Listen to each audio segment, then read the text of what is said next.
What's up, everybody? Welcome back to another episode and live stream of Let's Get Nuts here on the Ben Thomas Show. Thanks for coming back. Happy May the 4th to all of you lovely folks out there already here tuning in. Guys, we have very special cosplayer guest today, SAPHIIRA Cosplay, as well as I actually think the biggest panel Let's Get Nuts has ever seen. We have over 8 people backstage. We are going to talk, of course, about all the stuff that goes with Star Wars, fun entertainment news with regards to Star Wars, as well as Hot Toys, 6-scale collectibles, Sideshow Jabba the Hutt, and if we've got some time, we're going to talk about that Inart figure as well, of course, from Harry Potter. But guys, without further ado, let's get nuts. What are you doing? You're completely outnumbered here. Are you nuts? You want to get nuts? You want to get nuts? You want to get nuts? You want to get nuts? You want to get nuts? Come on, let's get nuts. Let's get nuts. Let's get nuts. Let's get nuts. Let's get nuts.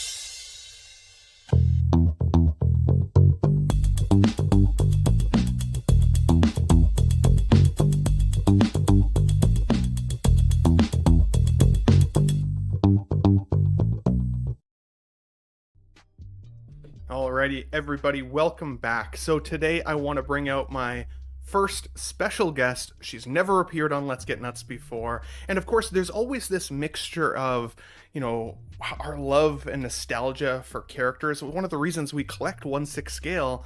And of course, cosplayers do very much the same thing, except that they actually want to be the character themselves. So let's get her out here. We got SAPHIIRA Cosplay in the house with us for the first time. Good to see you, my friend. Thank you for being here. Let's Get Nuts on a Sunday. Happy May the 4th to you. Happy May the 4th, Ben. Thanks for having me. Absolutely, absolutely. I'm loving your pink setup. You've got your cosplay up and behind you. Yeah, I actually toned it down a little bit just for you, so it's usually a little bit more extreme, so you're welcome. I've seen your middle of the night streams where you're like constructing things in the background, and it's pretty crazy some of the stuff that like goes into, honestly, even just the printing and the painting side of it. So I'm going to ask you some more questions about that a little bit here later in the show, if you're okay with that, Saf. But definitely thank you for being here. You look awesome. Everything looks great in the background there, ready to go for the display. And by the way, if there's anything you have a super hot take on, just wait until after 5 minutes and then we can swear all we want. Just put it out there. So good to have you here, my friend. Let's bring out our next set of guests. Once again, another new group on the Let's Get Nuts channel here. We've got Jim Collector and Vida, her geeky side. New Instagram today, by the way. Love to see it, guys. Yeah. Thank you for being here as well. Hey. Thank you for having us. It's difficult doing this. Yeah. No, we're not.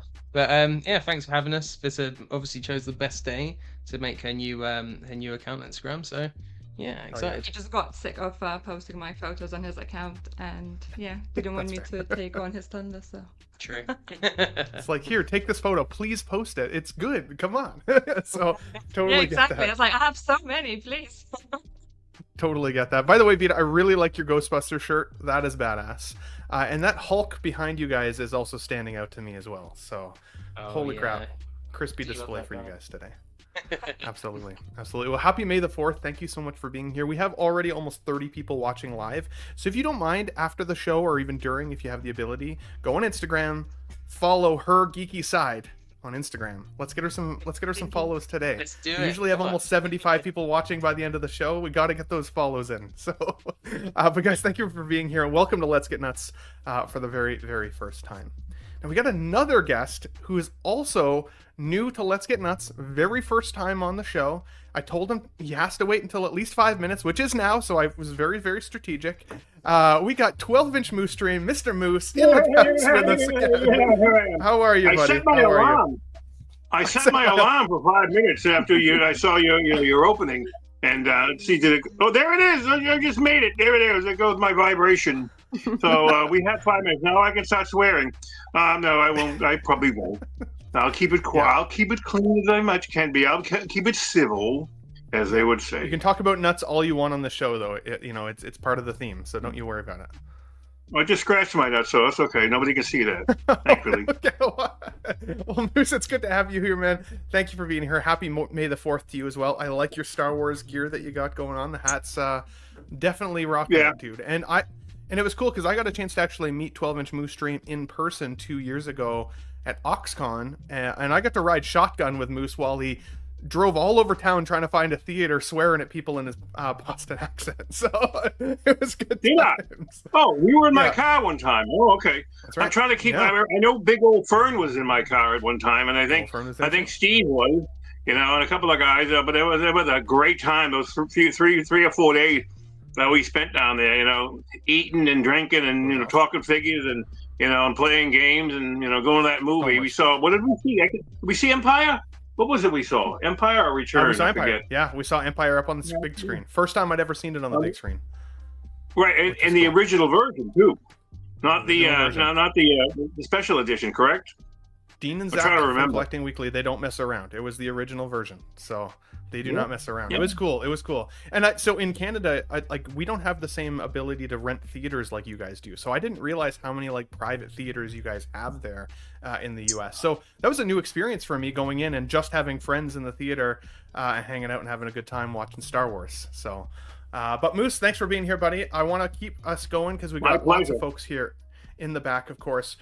We've got 2 British well, actually 3 now that I see you guys. Of course, we got 3 British correspondents in the house today. Let's start with our mainstay, Mr. Pete from Only Fools and Collecting, a division of Collecting Weekly. Welcome back, good sir. Happy May the 4th to you as well. Red 5 standing by. I was so happy that you put me in 5th, so that wouldn't have worked otherwise. Yeah, happy May the 4th, everybody. Yeah, really looking forward to this show. It's a great panel, and what's better to talk about than Star Wars? I mean, come on. Absolutely. I was going to say age before beauty, but I think I started with beauty before age on this panel, so I could be wrong, but it seems the way she's going today. We got I saw a little comment here from Mr. Leal16 Scale Man. Ben isn't wearing pants, and his tattoo of Luke and Yoda Dagobah scene is right in the butt cheeks. How do you know about that? I didn't stand up before the stream. God damn, you hate to see it. But Pete, dude, thanks for being here as always. Now I've got one of your other correspondents. I know you guys have made a great kinship over the last couple months, both on his show as well as on Only Fools and Collecting when it's up and posted. We have somebody who doesn't just speak, he articulates. Let's bring him out here. We got Aaron Articulates back in the house with us again, buddy. Good to see you. Happy May the 4th to you, my friend. Oh, and you are muted. That is good muting etiquette right there. There we go. There we go. Yeah, but happy May the 4th to you as well, Ben. Happy May the 4th. And you have definitely got the order wrong because you said you were going to do beauty first. You put me in 6th. Well, so that's wrong. Pete's a really good-looking guy. Look at Moose in his hat there, and the ladies up top. I don't know. I'm insulting the next 3 guests, though. I apologize. I should stop talking. They're just going to be like, screw you, buddy. I am out of here. We've got Aaron with the beer and the wine, so he's double fisting alcohol today. You love to see it. I've got coffee, so it's gonna be a show. Loaded it up. Bank holiday Monday. Yeah, a stressful morning. A stressful morning at the park yesterday. At the park, I did have a stressful. Yeah, and I was only there an hour and a half, Pete. But I've been drinking ever since. I saw that. Aaron is one of my favorite YouTubers to just have on in the background. If you want to listen to a good rant, if you've had a day where you just feel like you need a bit of a saucy laugh, definitely check out Aaron Articulates on YouTube as well. Really good stuff over there. And of course, the YouTube algorithm is not kind to anybody. When you get started, it doesn't matter how good your content is, nobody gets shown it for the first couple of months, and then all of a sudden you're going to explode, dude. I know it 100%. So keep it up. I'll take your word for it. Good work over there, buddy. I know 100%. Keep it up. Because the content is great. Now, when we're talking about some pretty premium freaking content, this person that we've got next has some of the best figure photography and videography in the 1/6 game, hands down. Sure does. We've got to get him out here. Philly Figurecraft back in the house with us again. Happy May the 4th to you, my friend. How are you doing today, buddy? Great. What's up, all you beautiful people? Happy May the 4th. Thanks for having me. It's always nice to see new faces. SAPHIIRA, nice to meet you. Jim, I've seen you before, and nice to meet your girlfriend, Vita. Happy May the 4th, everybody. Looking forward to see what we got, and thanks for having me in the show. Thank you. Hell yeah. Hell yeah, dude. No, I'm happy to have you guys here. You know, when I first started streaming, I used to feel like I was bugging people by asking them to be on the show because only like 7 people were watching back then. And you know, that's when Pete like would come and he would entertain with me and everything, and like nobody would watch in the beginning. And now that people watch and people actually want to be on the show, it's heartwarming. I'm not gonna lie, it's heartwarming to have all you folks here and wanting to be with me. So thank you so much. We got one final guest in the house. What's the best way to introduce this gentleman? He's a pretty lovely guy. You might have seen him on some other streams. Some know him by a capital E name. I'm going to stick with the Valkyrie Magnus today. Look at that Star Wars sweater you got on, man. That is freaking awesome. That is awesome, dude. Happy May the 4th to you, man. That's awesome. You are muted. Again, great muting etiquette. I appreciate it. Take yourself Merry off, Christmas. buddy. There we go. We got you now. Thanks. How are you, buddy? Good to see you. Yeah, glad to be here. Thanks, Ben. And thanks. Good to see everyone also.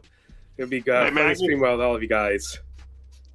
Definitely going to be a fun stream. We have so much to get through. To the 30 people watching already, thank you for being here early, saying hi to us, getting nuts with us on a Sunday. I always forget to ask in the beginning, if you don't mind hitting the like button as the stream is getting started. It just helps push it to anybody who might not be showing up on their streams yet. So definitely appreciate it if you guys can get on that there. But to all my panelists, love you guys. Thank you so much for being here. Let's get the show started. I like to talk a little bit about warm-ups and some level of entertainment news. Today, the entertainment news, because of course it's May the 4th, must be Episode 3, Revenge of the Sith, is actually approaching a total of $1 billion. Over the last couple of weeks, it has done some insane money being back in theaters. And I actually think, Saf, I might have seen this movie with you originally years ago.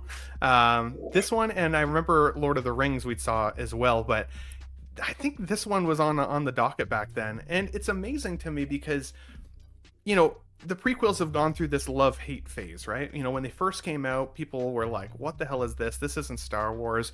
Who is that Jar Jar Binks character? He's annoying, blah, blah, blah, all the things. And then, you know, it's amazing what 20 years will do, right? Because 20 years later, they put this back in theaters and it's freaking exploded again in terms of dollars and box office revenue. I went and saw it with some buddies the other day. It seems like most people I know have at least gone back and seen it at least one time. So the question I have for you guys is, both with regards to this film or potentially others, what do you think is the draw for these old films being back in theaters? Is it just the love of Star Wars, or is that nostalgia piece? Is it going back 20 years in our hearts? And is there another Star Wars film or just another film franchise you would love to see make a return to the big screen? So, Saf, I'll start with you. What are your thoughts here? Do you remember going to? I thought it was you that maybe, I can't remember. It's like I was just thinking about it too. I was time. like, I'm pretty sure because like my answer to your question is Lord of the Rings. Like I think you already knew that's what I was gonna say. Because I'm pretty sure I dragged you to Return of the King because I think I made you save the seats because I couldn't get there right away, and it was like the second or third time that I saw it, but it's definitely nostalgia, I think, right? Like there's so much to watch these days, and I feel like maybe if you have a little bit of anxiety like me, you tend to stick to what you love, and that's like Star Wars or like Lord of the Rings with me. So I think that will always bring people back. I think they could do this every 5 years and it would still be like just as successful. Totally agree. Yeah, I think nostalgia is definitely the right way to go. And when you say, you know, just anxiety, right? We live in a very anxiety-filled world nowadays. And so those comfort zones, whatever comfort zone that looks like for you, definitely helps, I think, get through the day. And figure collecting is that for me. I'm sure anyways, cosplay for you is one of those elements of just being able to sink your brain into something else that isn't just everyday life in the world, right? And yeah, 100% Lord of the Rings should definitely make a return to the big screen. Like if you didn't get a chance to see those in 20 years ago, worth it. Although now the benefit there, Saf, is that when we saw it together last, that was before you could pre-book seats. So we had to, I had to show up, I think 4 hours early. You were there at about 3 hour early mark. And then it was Basically about a when they 3.5 opened, hour we were film. Yeah, so I mean, it was like an 8-hour day at the movie theater, which was wild. So, thankfully now you can just kind of get your popcorn and walk in and sit down, and as long as nobody's stolen your seat, it's not a big deal. So, that's awesome. Jim, Vito, what do you guys think with regards to the success of this film? Is it nostalgia? Is it that comfort zone that Saf spoke about? Is it something different, or maybe just because it's close to Star Wars Day today? And is there a film franchise you would love to see make a big return to the screen? All right. First, the film franchise I'd like to see, or the film I'd like to see return to the big screen, would be the original Jurassic Park. I was a little bit young to see that in cinema, so I'd love to get the opportunity to see that on the big screen. I think that would be absolutely epic. So I'd like to see that. Which kind of leads on to my second point. I agree. I think nostalgia is the hugest part about that. I think there's been some sort of study done about. I think most of us, not all of us, like millennials and younger, we're affected a lot more by nostalgia because the advancements and changes in technology and so on and so forth. So like generationally, we're more affected by it. Mm-hmm. So I think nostalgia is a huge part of kind of why we gravitate towards these older films and why we would spend the money, because cinema is not cheap anymore. So if you're going back to watch a film you have available for free to watch it in the cinema for that experience, I think definitely nostalgia plays a huge part in that, because that's what you're looking to get out of it. It's kind of that endorphin rush, that kind of sense of stress release, taking yourself back to good times, remembering when you first saw this film. So I was a teenager when this came out, so I have good memories of going to see this with my group of like childhood friends. So that would be a huge part of going to see this for me. But I don't know about Vissa though. I have quite like different, I think, opinion on this. So I didn't really grow up with the Star Wars movies. So like I'm originally from Lithuania, so all this pop culture, all the movies came quite later then, not like at the time when they were released, especially at the time what was happening in that part of Europe. So I'm thinking that a big impact on the return is like the social media, because like we were in a record shop like a couple of months ago or something. True. And there was like little girls who like, I don't know, 12 or something, and they were like, oh, I love Nirvana, and I was like, what? Yes, like, no way. So yeah, I think it's just all the trends and everything, it just makes their way around. The same like with the fashion and everything. I think it's just one of those things where the kids just think it's trendy and retro. Yeah. Retro is a big thing. Yeah, it's at the moment, yeah, but it's trendy as well. If someone like pushes narrative that's trendy, if, I don't know, somebody they follow, they think it's trendy, they're gonna push for it, and the young generation just gonna pick it up, and they're gonna be like, yeah, I definitely have to watch this because it's cool. Yeah. Absolutely. Because of the way you grew up, Vita, then is there any films that you wish would make a big screen return? It might even be films we haven't heard of ourselves, but is there anything that would stand out to you? No, I actually would want to see like Top Gun in nice. Theater, because I never seen it. So like I haven't went to the like movies since I was quite old. I think the first time I went to the movies I was about 11 or something, and it was like with the school with my class, and I think it was like we saw Harry Potter, if I'm not mistaken. So like this first Harry Potter movie. Well, So Top Gun turns movies, 40 I would love next to see year, loads so you of got a them, chance. to be fair. Yeah. Oh, Popcorn yeah, it can does. come back. Yeah, there you go. Top Gun turns 40. 40. Oh my Yeah. Is it next year? Yeah, next year, yeah. And it's crazy because Tom Cruise has only aged like 15 years, especially with his dyed hair and everything. It's amazing. Anything he looks younger. He looks younger. You're not wrong. Great thoughts there. Moose, what about you, buddy? What do you think is the reason that Star Wars Revenge of the Sith here is doing so well in box office? And is there anything that you would love to see make a return, whether it's Star Wars or another film franchise? Well, why they're doing so well? Because it's the best of the prequels, anyways. They're, the other two before this were not that great a film. Phantom Menace and Attack of the Clones, in terms of like story arcs. But this has been a great recovery for the sequels. Of all those three films. But if I wanted to see something return, well, I'm going to see something return soon. This month, I believe it's Jaws. I'm going to see the re-release of, at the theater, and that's just Awesome. only one theater. Well, that's only one movie I need to see. 2, 3, and 4 could be burned. It could be burned from my memory if possible. Yeah. I mean, because especially 3. I mean, I never saw 4 because I refused to see it because it was like, how do you Michael have Caine, isn't it? Brody's wife? How do you have Brody's wife without Brody? You know, I mean, like it's insane. And Michael Caine was in it for the money, you know. But really, I would love to see the re-release of the Terminator and the Alien franchise. Those 3, you know, that'd be the best. Any figure that we collect that has it connected to a movie, we want to have another viewing in the theaters. If you like going to the theaters, and I love it. Yeah. Absolutely. No, well said, dude. Because 100% everything that I'm surrounded by, I'd go and watch all of it in theater again. That's true. Pete, is there anything that stands out for you? I feel like I know what you might say in terms of a return, but I'm curious. Oh no, I'm just going to say that my choice is so that Aaron doesn't have anything to say after me in a minute. Oh, for God's RoboCop. sake. Oh, okay. It's different than what I thought. But I want to go and watch it with Aaron because we were just doing some quotes from it and stuff in our chat the other day, and it cracks me up. What I'd like to do, Pete, is okay, you can come, but what I was going to say, shall we go together on this, Ben? Yeah. You can skip me after this one. Sure. So I've just jumped in on together. Pete's. But Let's what I go. was going to say was what I'd like to do is buy every ticket available if they did RoboCop. You can come now, Pete, because you've said it. Thank you. For God's sake, I'd rather have gone on my own. But you're coming now.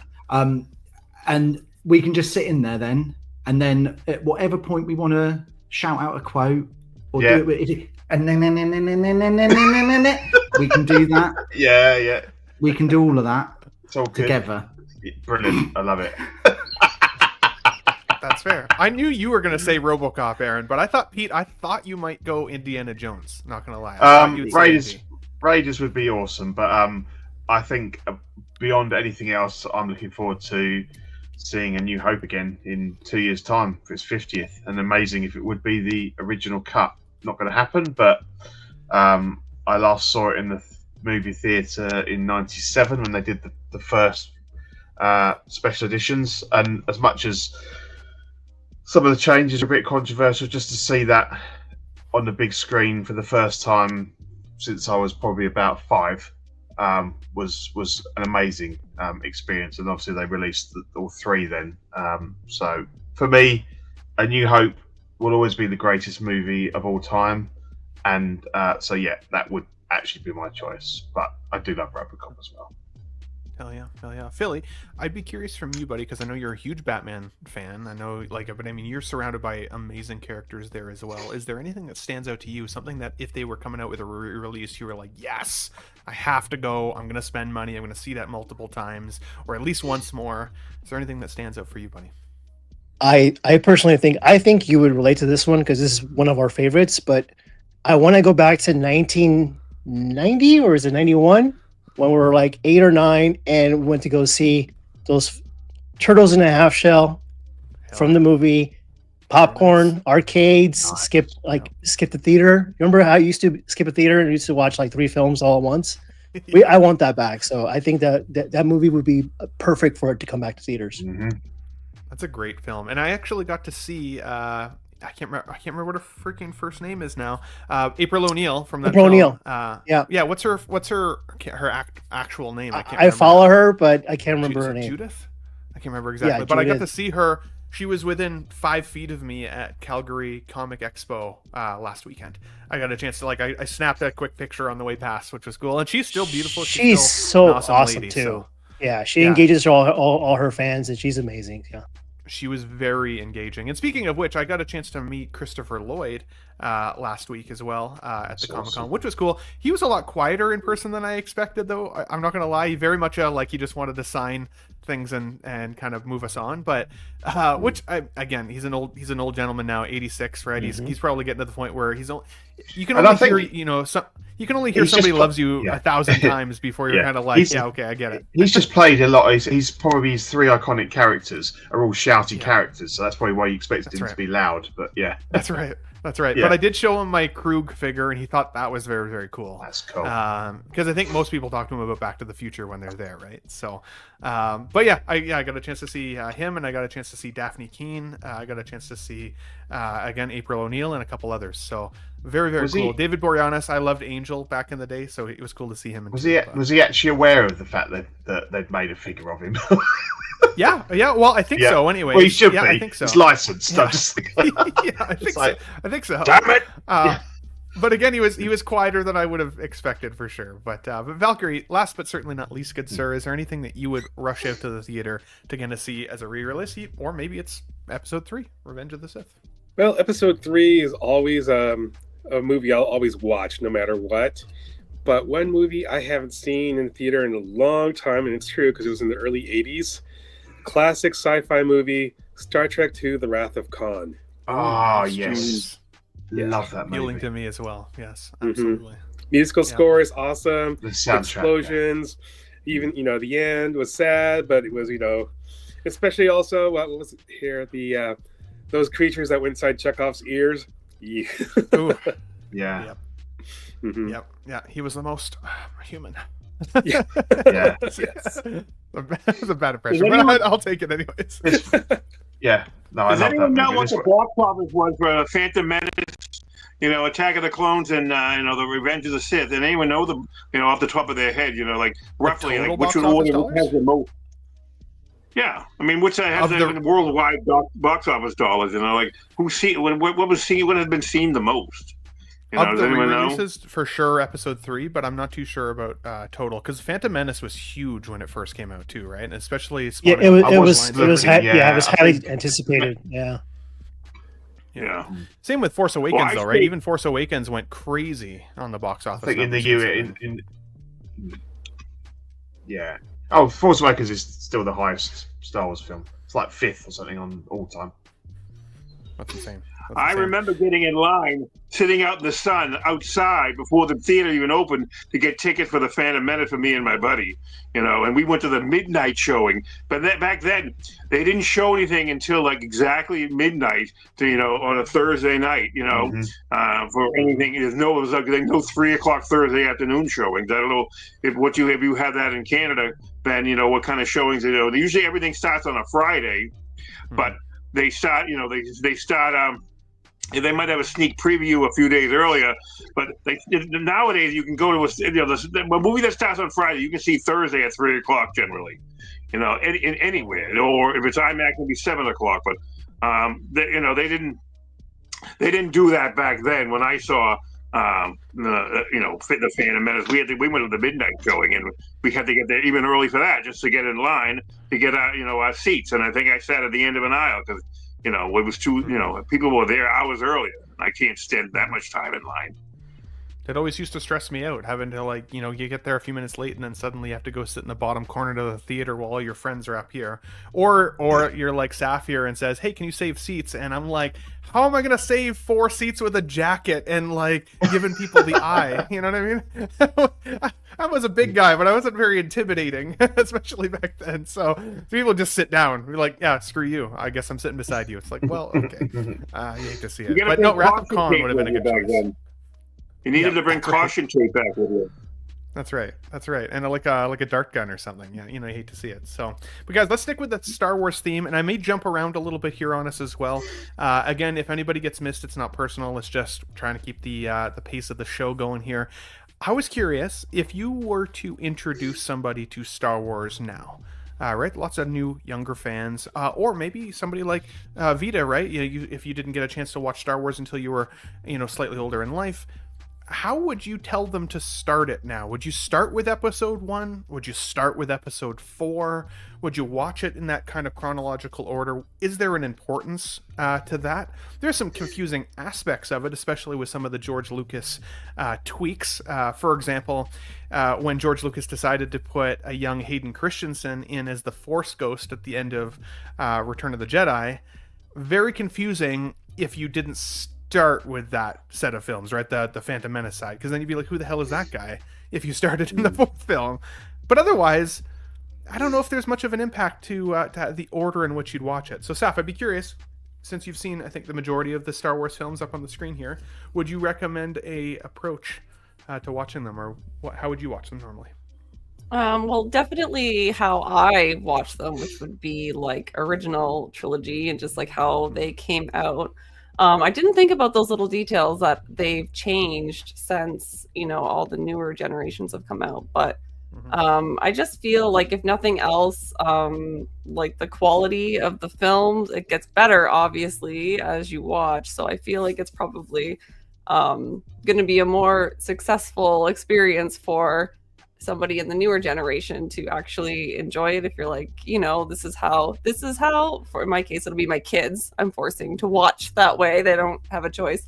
I'd be like, this is how Mummy experienced it, and like this is your path. You don't have a choice. So you don't have a choice. There you go. Well, that's the power of motherhood. You will watch episode 4 first. You little guy. Basically. Absolutely. Now, I would say Jim and Vita, over the years of me appreciating Star Wars films, what I've come to appreciate is that, you know, even though episode 4 really is a Luke-centric story, when you watch them all, you really truly realize that it's actually more of an Anakin-centric story. And so if you started at episode 1, seeing him as, you know, the very young Anakin and his growth all the way through his journey of going into the Jedi and then transitioning to the dark side and then spoilers becoming Darth Vader, you know, that's a pretty impactful story in itself. How would you recommend people watch Star Wars? What order would you put it in, depending? So originally I definitely saw very weird order movies. Yeah, it was like shown basically on local television.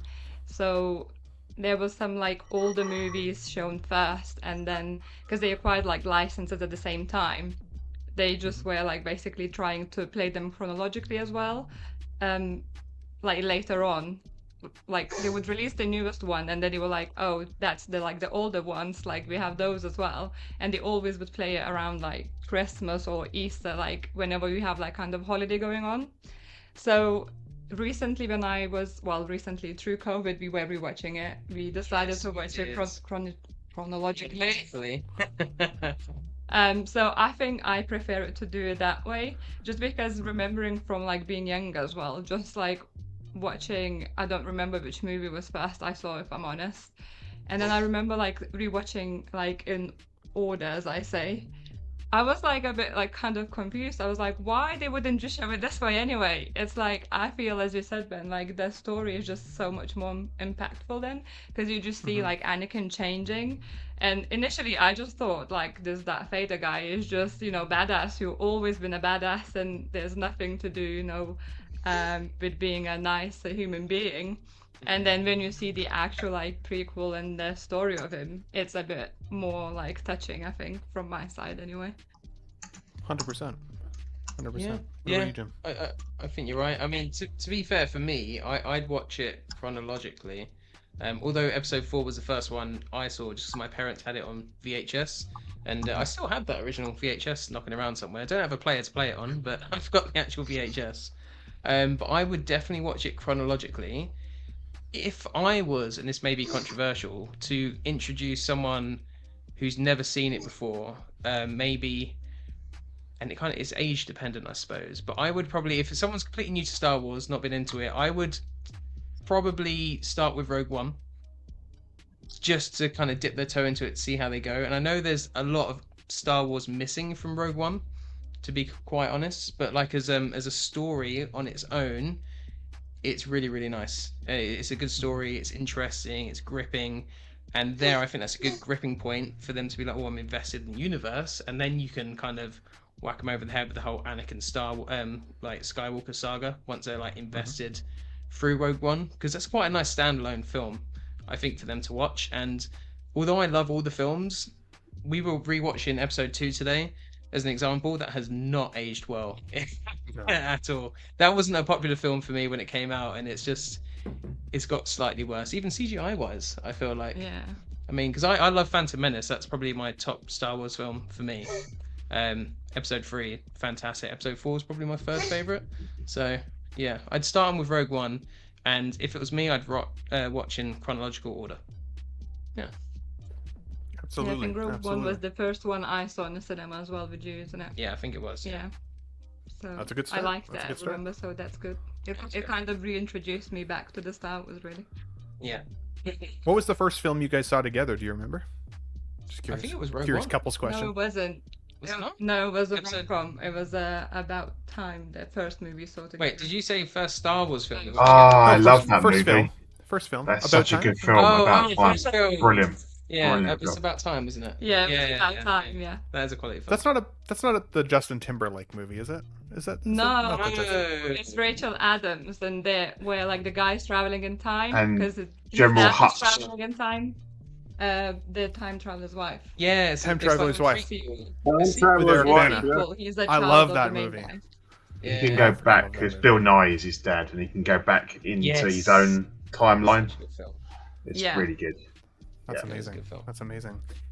Moose, Honest Hansel's here says I think The Empire Strikes Back wouldn't hit as hard if you didn't watch them episode 4 to 6 and then 1 to 3. What do you say to that? Absolutely. Well, I'm not changing history now. Okay, that George created these things, back in the 70s. He had his initial idea was to have, if he had 9 ideas, 9 movies in mind when he created this. I think he only had one. Then he, when it became a monster hit, I go, oh, now I got to think about something else, how to make this, expansive. So you have to watch Star Wars, the real Star Wars. Okay, A New Hope, first. That'll get you in. You start with to me, you start with The Phantom Menace. It's a little bit dry. Even George even said it. This is intentional. All about the trade things and all that stuff. I was like, after I saw The Phantom Menace, I was thinking about how I would re-edit it. But you have to watch everything 1, 2, and 3. 4, 5, and 6.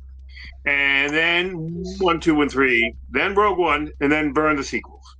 And that's, basically, well, maybe Force Awakens is kind of fun, but in The Force Awakens, I hate, talk to me about a spoiler, I hate the fact that they destroyed Coruscant and all those other planets, that's a failure. It's a big downer, that part of the story. And, those sequels can just go away for all I'm concerned. Absolutely. No, absolutely. Well said. Well said. Let's see here. I'm going to go to Aaron.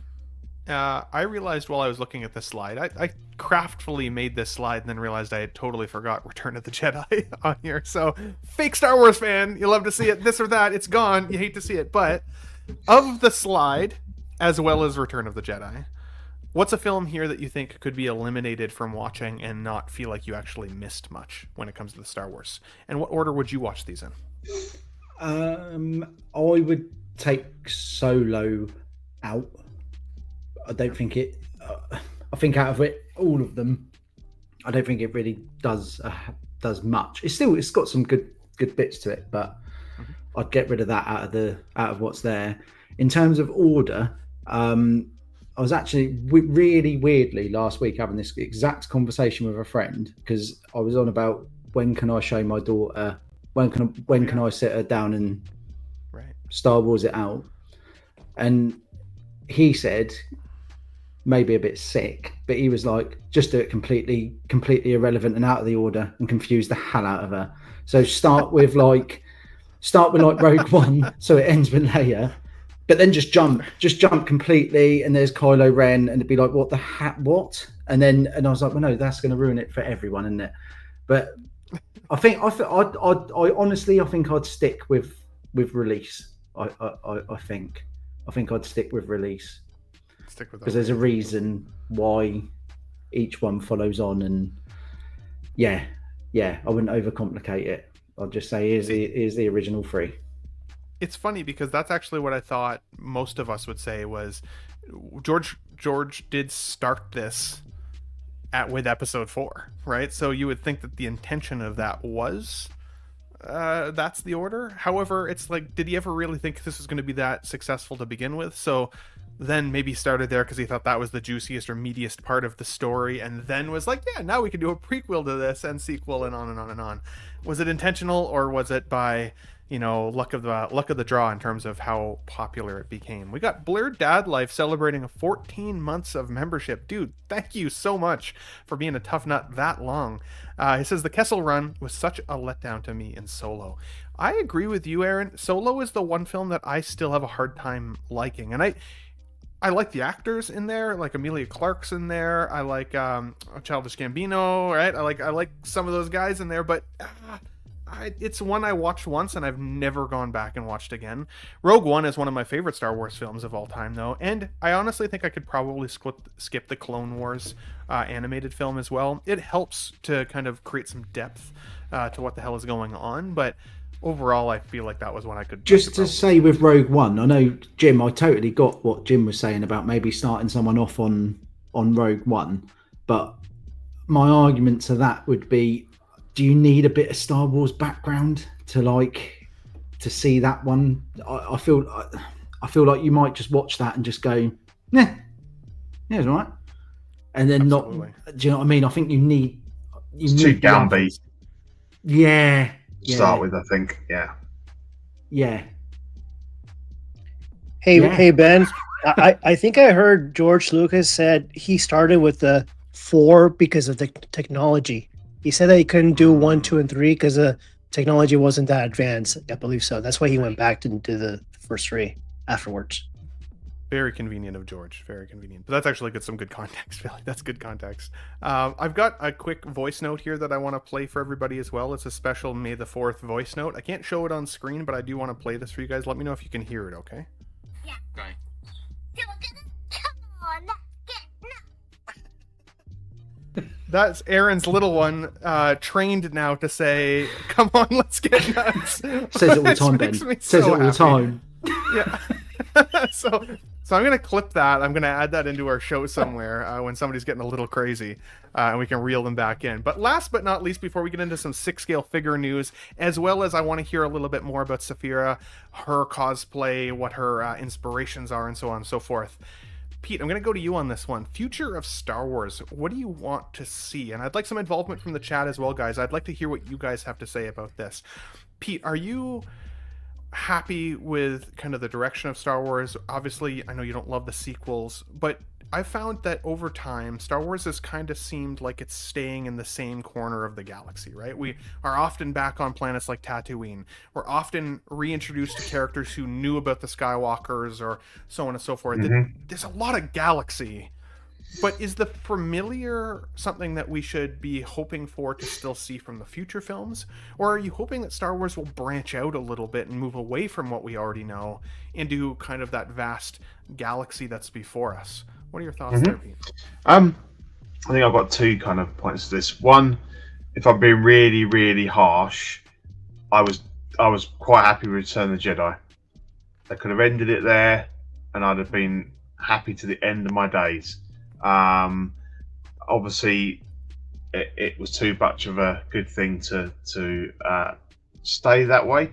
I've come to make my peace with most of the prequels, although Attack of the Clones, I would probably just start it at the Camino scene, to be honest. I couldn't watch the first hour of it, I don't think. I've quite enjoyed, strangely enough, the Star Wars show that I probably enjoyed the most in the last few years was the Skeleton Crew. And purely because it was just, it didn't have any attachments to anything we'd seen before.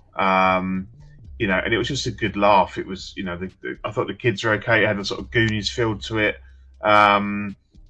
So I'm very much for just, I think we are definitely done with the Skywalker story. I mean, the prequels, the sequels, I quite enjoyed Force Awakens. It was very nostalgic. It was a bit of a remake of the first A New Hope. The other 2, I don't think I've rewatched them since I saw them the first time in the cinema.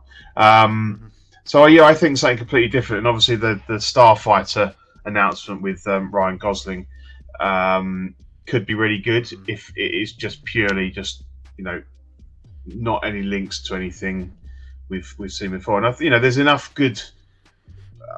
There's a whole universe out there, isn't there? There's infinite.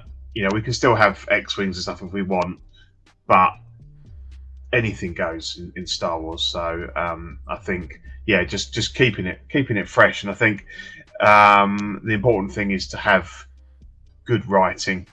You know, special effects now are absolutely incredible. So I don't think that's, you know, you just need to focus on the story, and happy days. But yeah, it's there's been some crap, there's been some good. Nothing's blown me away. Mandalorian I enjoyed. So yeah. Just exactly. But yeah, anything that is just good fun, well written, and makes the hairs on the back of your neck stand up.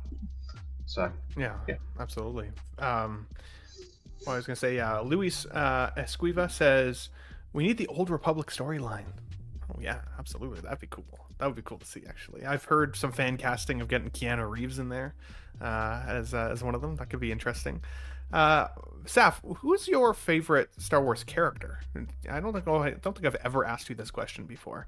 And is there any hope for the future for you? Yeah, I mean, there's always hope. I'm not really like a super opinionated person. I'm easy to please. Like, as long as they keep making Star Wars content, I will always watch it. My favorite is Princess Leia. That's who I grew up with. She was such a badass.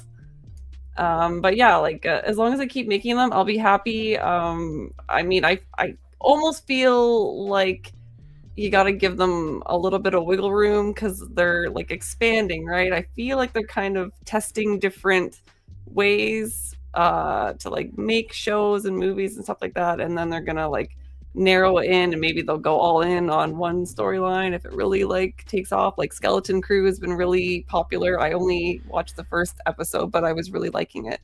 So I like it's not going away. Like, we can complain and argue and everything, but I think that's just part of how it is for the Star Wars culture. Yeah, no, well said. Absolutely well said. And I agree with you. Sometimes I think fans, especially Star Wars fans, if I'm being honest, can be very, very critical. But like when I still look at even the prequel trilogy, there's a lot of silliness there that I feel like if they put those movies out even now or today, people will be like, what is this shit? But because there's nostalgia, because there's 20 years of history, now it's like, okay, we like them again, right? And same thing, hindsight is 2020, but I feel like there's some great shows out there right now. Like I enjoyed the Ahsoka show for what it was. It wasn't perfect, but I enjoyed it because I liked the Rebels television show. I liked aspects of the Obi-Wan show. I even liked aspects of Acolyte, even though it was overall kind of my biggest flop of, I think, the new Disney Star Wars.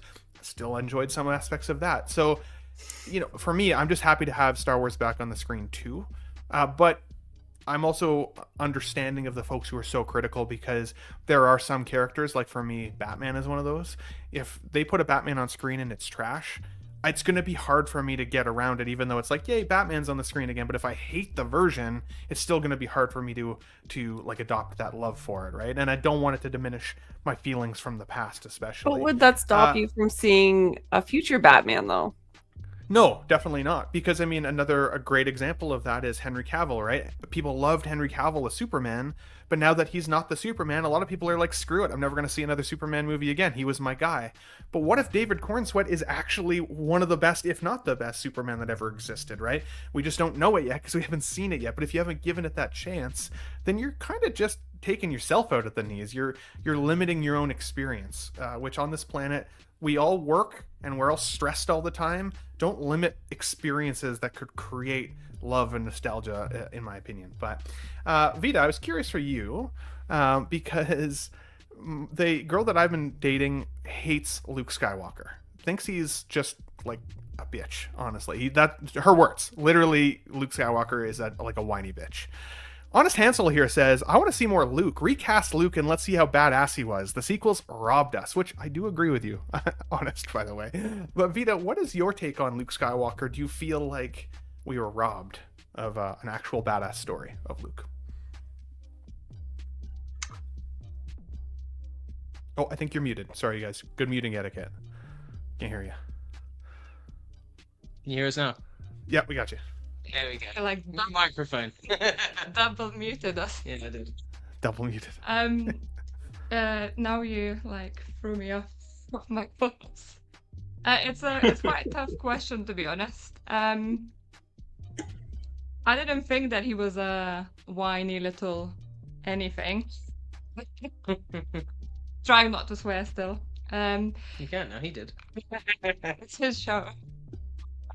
Anyway, no, it's a tough one for me, if I'm honest. I'm not very opinionated on this as well. That's fair. But I kind of liked him as a character. Maybe sometimes I want him to be a bit like tougher, if that makes sense. A bit more head forward. Maybe sometimes I lacked his like kind of not braveness, but just being more forward in certain situations. But I don't know, like I think it depends on whatever is your favorite character really is in a Star Wars as well. So he definitely wasn't my favorite character, if I'm honest. Who was your favorite so character? It's hard for me to kind of say. I don't feel robbed, but I'm sure loads of people out there will feel differently. I mean, if he's not your character, then I suppose you're not too fussed either way, kind of how he develops. Yeah. Who is your favorite Exactly that, character of Vita in Star Wars? Do you have one? Darth Vader, most likely. Oh yeah, hell yeah, he's badass. She likes the bad boys. Clearly, why she likes Jim. Love to see it. I'm the opposite. He has multiple sides. That's what I recommend. You said it. Yeah, awesome. I think Darth Vader, just because of all the backstory and all the character development, it's one of my favorites to be sure. And when we Absolutely. were rewatching the Star Wars another day, I just like Jar Jar Binks now. I used to hate him, and now I just love it. That's amazing. Yeah, That's actually, amazing. Jar That's Jar gonna be Binks is Yeah. that's gonna be a hot take for Yeah. later when we look at that Jar You need to Jar, get- Jar Binks Yeah, figure. you need to get that figure in now, Jim. Yeah, that's right. Can everybody check private chat for me if you can, please? Jim, I'll stick with you just because we're in your slide there as well. What are your thoughts on Luke Skywalker? Do we feel like we missed a key or critical role from Luke, or would you rather see something different from the future of Star Wars? In terms of the sequel series, I wasn't a fan of where they took his character at all. To be honest, I don't think they did a great job with that. It was like a completely different person, almost, to be honest. Which I get, people change as they age. You know, things happen that can change your personality, but I didn't love it. I think they could have done a little bit better. In terms of the future of Star Wars, what I'd like to see is something focused on the dark side, and whether that's something in the future from the Skywalker saga, or what I would like to see is the Darth Bane saga. I mean, I think that would be quite interesting. He's the one that essentially brought in the rule of two, right? If you've read those books, he kind of took the Sith from this kind of large group into just thinking that's weakened us, so now we need to just have two. The apprentice has to defeat the master, otherwise we dilute, we become weaker. Whereas if the apprentice is always defeating the master, we're getting stronger. And he was just a really interesting character, because if you read the book, he's not fully evil. He's not good or bad. I mean, he's not good, but he's not fully evil like Palpatine, for example. So I think that would be quite an interesting saga to see. And it's spanned over 3 books as well. The first book's definitely the best. The second 2 kind of drop off a little bit, so I don't mind them taking some creative license with the second 2 books, to be quite honest. But I think that would be quite interesting, and it'll be, for me, I think if they focus on the dark side a little bit, that's a whole part of the Force that we don't see that much on screen, other than, ooh, they're the bad guys, you know. So it'll be quite interesting to see that, because there's more to the dark side than just good and evil if you kind of dive into the lore. So I'd definitely be interested to see that. And I guess we've kind of seen a little bit of the muddiness with Bale and Skull, for example, because they're not good. I mean, they're not Sith, for example. So, and Sith's just a religion, right? It's just a faction of a dark side user. So yeah, I think there's a lot for them to explore there. So I'd like to see that in the future. It's interesting you mentioned that, because I agree. I think when any character lives in somewhat of that level of gray, right, where you could understand their motivations as both a villain and a hero, and then it puts you in that kind of that difficult place in your chest when you're watching of, do I agree with this person's decisions or not, right? It depends on the situations that they're placed in. Not to give any spoilers, but like the Last of Us characters, that's one of the reasons those video games are some of the best video games of all time, because you can see the perspective of both sides of the camp. So who do you even root for? You can't root for anybody. They're all bad guys. It just depends on your perspective, right? And I think that is a really interesting thought, Jim, in terms of Star Wars as well, because absolutely, right? Whether you're dark side or light side, or like Balin, where you're kind of somewhere in the middle, what helps you to lean in the future? What's going to change in that galaxy that could really be the dominating force? Aaron, what are your thoughts there, buddy? Yeah, I feel like film wise they could go literally, I think, just break away from everything now and just do something completely fresh, completely original, away from the Skywalker, anything actually, just break completely away. If there was a series wise though, I'd absolutely love a Darth Maul 6-episode series, just all about Maul. I'd be all over that if they could do that. Don't tell Dean the Dream Martin that. He'll lose his mind. He's sick of Maul now. If he's watching. Actually, I'll tell you what was quite funny. When they announced Gosling in Starfighter, I went into work the next day and I said to my mate, I was like, "Oh, what do you think, Gosling Starfighter?" He was like, "Well, he's not going to be the Starfighter, is he?" I went, "Well, no, he's going to be in it." And then we went through this whole thing of him. Imagine if they had just mapped him like Thomas the Tank. So like Gosling was a starship, and then all the celebrities that were in it were just mapped into like vehicles. Imagine that's that. That's like the Peter Copter from Family Guy. Yeah. Imagine that. Imagine if they went down that route, and everyone's just like, "This is ridiculous." Don't worry, when Ryan Gosling decides he doesn't want to do the role anymore, Pedro Pascal is definitely the next person that'll likely take the role. So yeah, no worries. Yeah, there. he'll be in. It doesn't matter who's a Mandalorian. He can be the Starfighter as well. Guys, let's move on. Thank you so much. I feel warmed up with regards to Star Wars now. We're going to jump into 6-scale news and saying hi to everybody in the chat. We got over 50 people watching live, getting nuts with us here on Sunday. If you can, hit the like button. It definitely helps get everybody's eyes on the stream for future use. But I, of course, have a special guest today. So I do want to give an opportunity to highlight SAPHIIRA Cosplay in terms of your actual setup here. So if you're cool with it, Saf, I'm going to put you on the big screen real quick so you can show us a little bit of your background there while I pull up your awesome Instagram here. Tell us a little bit about what's behind you. What is all of this crazy cool technology and microphone and helmets and all of the things? Tell us about it. Yeah, so kind of in the middle of reorganizing things right now too, so great timing. Yeah, so I live stream on TikTok and Twitch.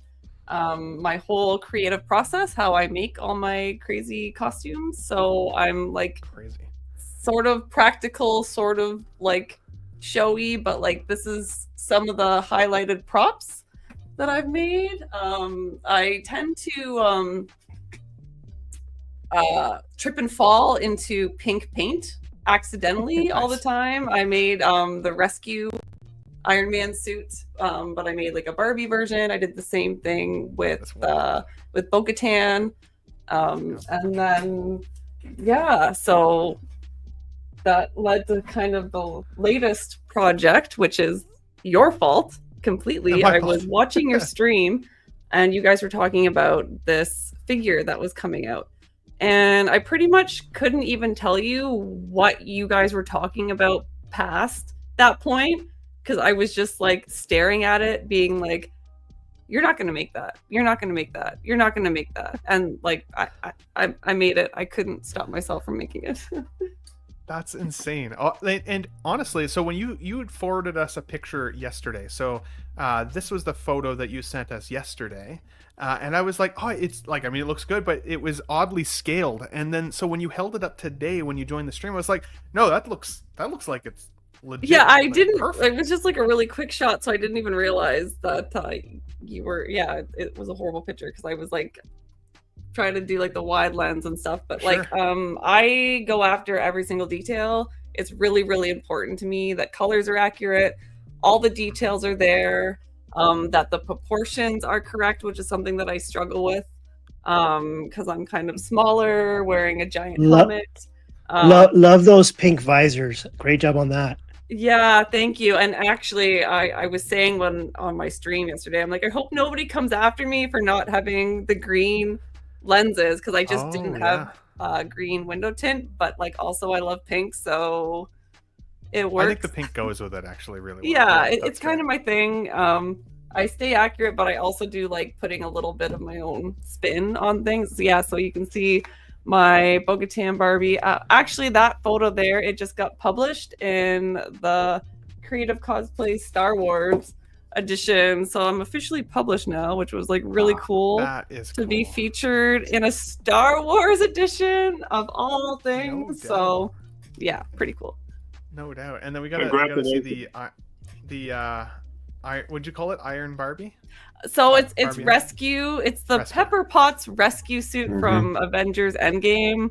It's just easier to say Iron Man Barbie. Yeah. Let's see here. Oh, here we go. Better view of it. Oh, that's you. There we go. Check this out.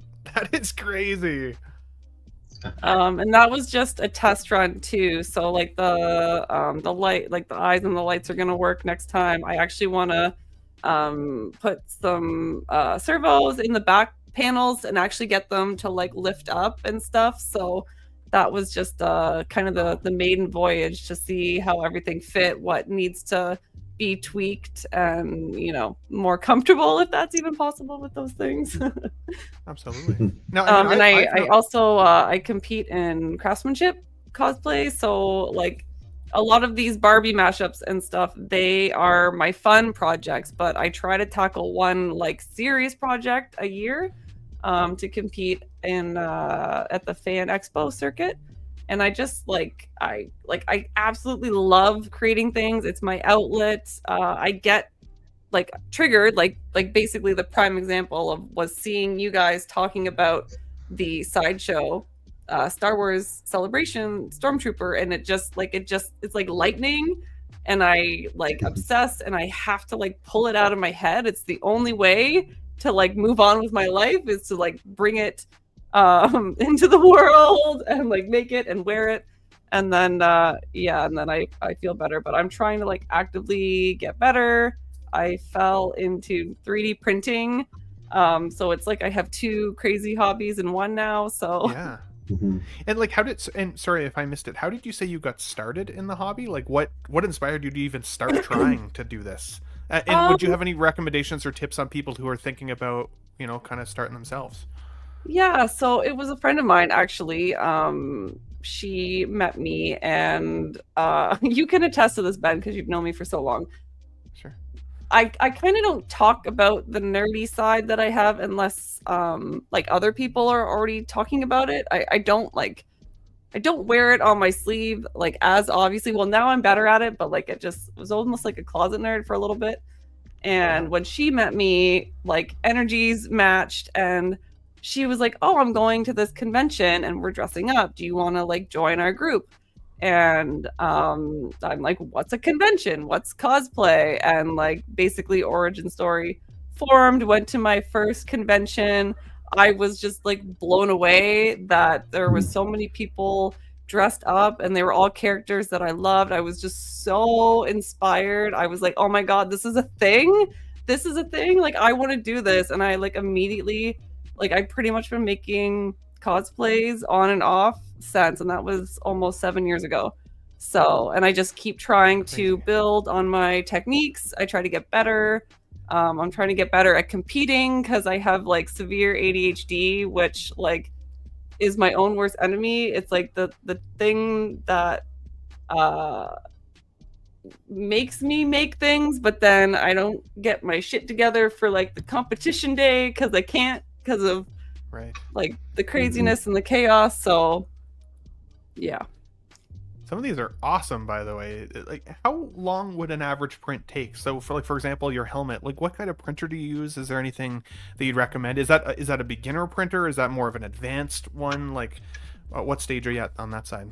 Well, I have 5 printers now, so 5. Wow. It's you start. It's like Gateway, right? You start with one printer, and once you're you get your foot in the door, you realize the potential of not just for cosplays, but for anything. Like in your world, you can make your own minis. Like I have a resin printer, which is what I would recommend if you were specifically asking me. I would like force you to get a resin printer because it's different and it has more detail. And so like Warhammer figures and stuff.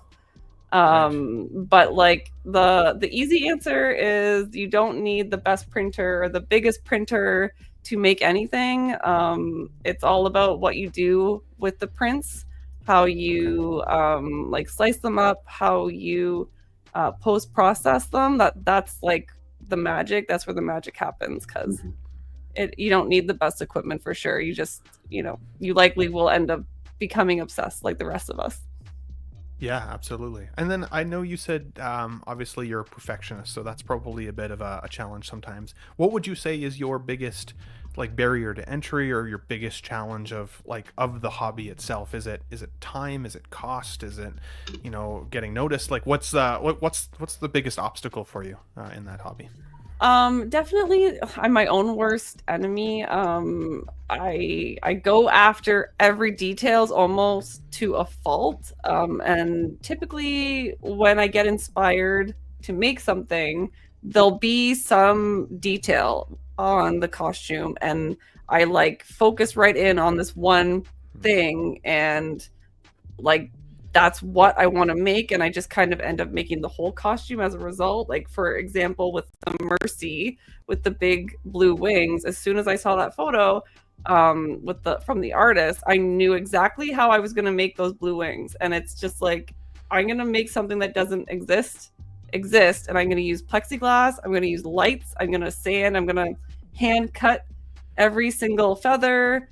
But then I end up like holding the rest of the costume hostage because I know I'll spend all my time on this one aspect, and then I give myself a deadline, and then life gets in the way, and then it just ends up being chaos the past 2 weeks, and not everything gets done, or like the attachments fail you the day of the contest or the convention.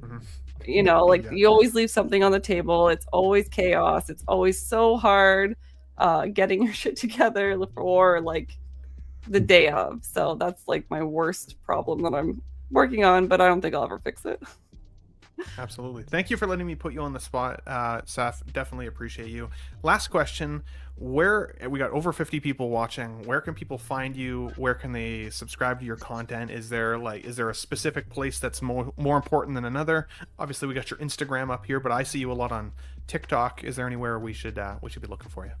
Yeah, I'm the most active on TikTok and Twitch. I actually am an affiliate, so I stream 3 to 4 times a week if I can.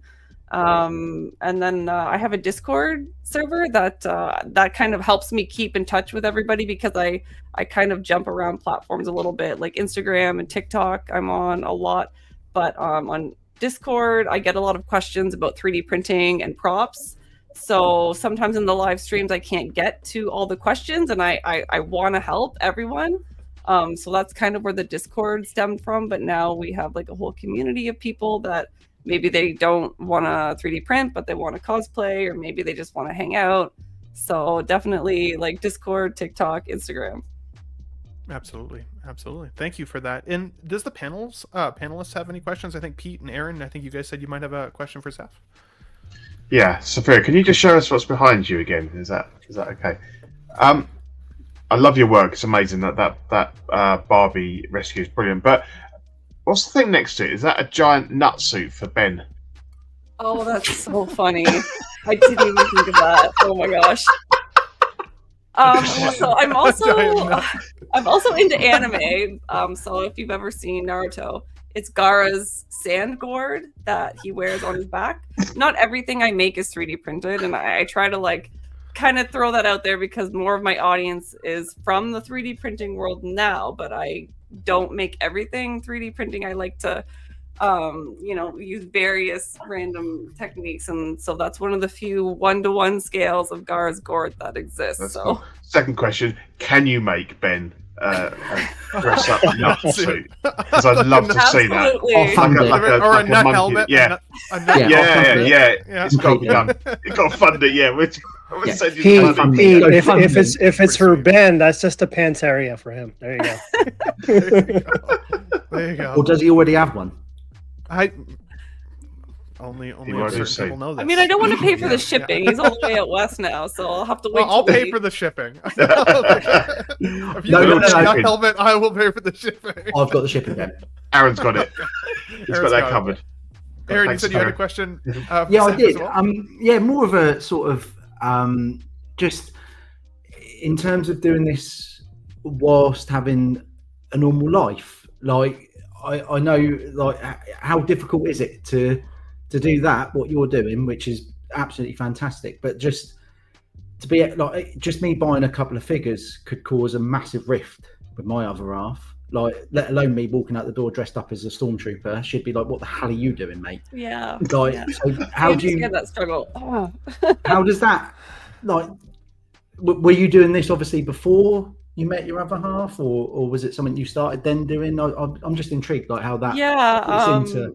That's a great question because I wasn't, so I feel like he feels that he got the short end of the stick because he met a golfer and I turned into a crazy cosplay 3D printing nerd. So Okay. That's the more pretty difficult fun, I one, guess. yeah. But like yeah, it's extremely hard finding the time. I have a very crazy job in the summer. It's very hectic, heavy on the mind, but I think that's where this balances me. I'm high anxiety, ADHD, so like when I have a crazy day at work or even just anything, I also have 2 young children as well on top of everything. Yeah. I just like my mood will just tank if there's something in my head that I'm trying to get to create and I can't get to it. It like affects me. So like just being able to like make something fun, you know, in a world that's just like not great. Some days I feel like it's cheaper than therapy. Stop showing that picture. It's awful. Sorry. Way better. Look at that. That is amazing. That's does awesome. look, considering you said that's not finished, that's better than I can ever make. I'm not a handy person by any stretch. So it looks fantastic, buddy. Thank very, you, Sophia, very, for very that. cool. Yes, definitely. Thank you so much for sharing your journey. Definitely, please follow SAPHIIRA Cosplay. Feel free, Saf, if you want to put any links in the chat or anything like that, I'll put them up on the big screen so people can connect, and we will go from there. But guys, it is that time of the show where now that we have everybody here and watching, we're going to jump into some 6-scale news, of course, but we have to say hi to everybody as is tradition. So let's do so. Is that everyone? I keep wanting more.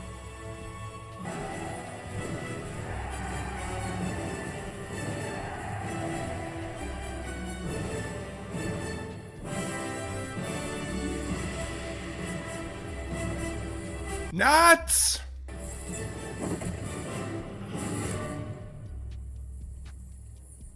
Assemble.